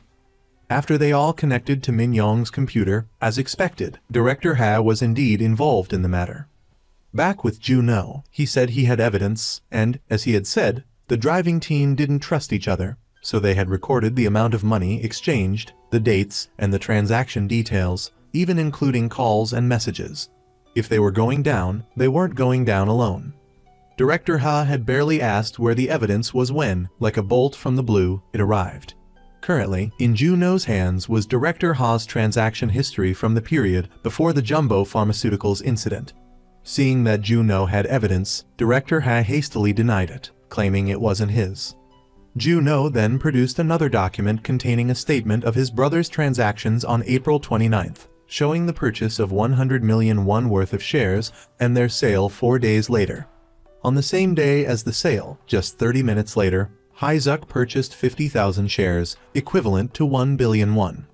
This coincided with a period just 1 minute after the director sold 50,000 shares, also equivalent to 1 billion won. That very night, an article was published stating that Sanin was not investing in Jumbo, which caused the stock price to plummet uncontrollably. Juno said that his brother was unable to sell in time because the price continued to hit the floor. According to this record, and after hearing my report on Jumbo, Director Ha had manipulated the stock and dumped everything to escape without the driving team knowing. Just owning the shares alone was a violation of the law. Director Ha, in disbelief, demanded that Juno give him the evidence. Juno said, "The one who is judged must know their place." This made Director Ha so angry that he lunged at Juno, as if he wanted to take him down. I was already doing business while you were still wearing diapers. A reversal of fortune. No one could have anticipated that Juno could go this far. On that very night, Director Ha, fearing the loss of face, hastily packed his belongings and left Sanin in the dead of night. The news of Juno being investigated and Director Ha being fired also began to spread throughout the company. People couldn't believe that someone who was second only to the chairman could lose to Juno. It could be said that White Snake Juno was a formidable and truly talented person, possessing real abilities. Finally, Juno could smile, having avenged his brother and cleared up the injustice of that year. To thank his senior colleague, Juno treated him to a lavish meal, specifically, a beef sandwich. It turned out that Juno's senior colleague was like him, deeply in debt. Both were in debt, one delivering mineral water to pay off his debts, while Juno earned money more easily, so he didn't forget to tease his senior. As for the two usual Jumbo Pharmaceuticals stock manipulators, they were also arrested by the investigators for their involvement in the stock manipulation scheme. Now, none of those involved will escape their fate of imprisonment. From beginning to end, the evidence the director had was all because Juno had actively controlled the game. Because it was part of the team's work, he believed in his own abilities and was willing to take risks for bigger gains. Finally, everything returned to normal. Currently, Juno's team will need to find a new direction for Sanin in order to pay off the debt owed to private investors. And this meeting will be attended by both the chairman and the private investors. After everyone gathered, Director David from the private investors said, "Please wait a moment, as we have just hired a new managing director, and that is Director." The person who betrayed Sanin to join the private investors, shocking the chairman to the point of speechlessness. He began to raise his voice, saying, "Are you criticizing Juno's team in front of the chairman without any respect? Shouldn't the chairman give a speech at these directional events?" The chairman looked at Director Ha as if he were looking at the traitor whom he had trusted for so long, but now was betraying him and helping the enemy. What will happen to Sanin?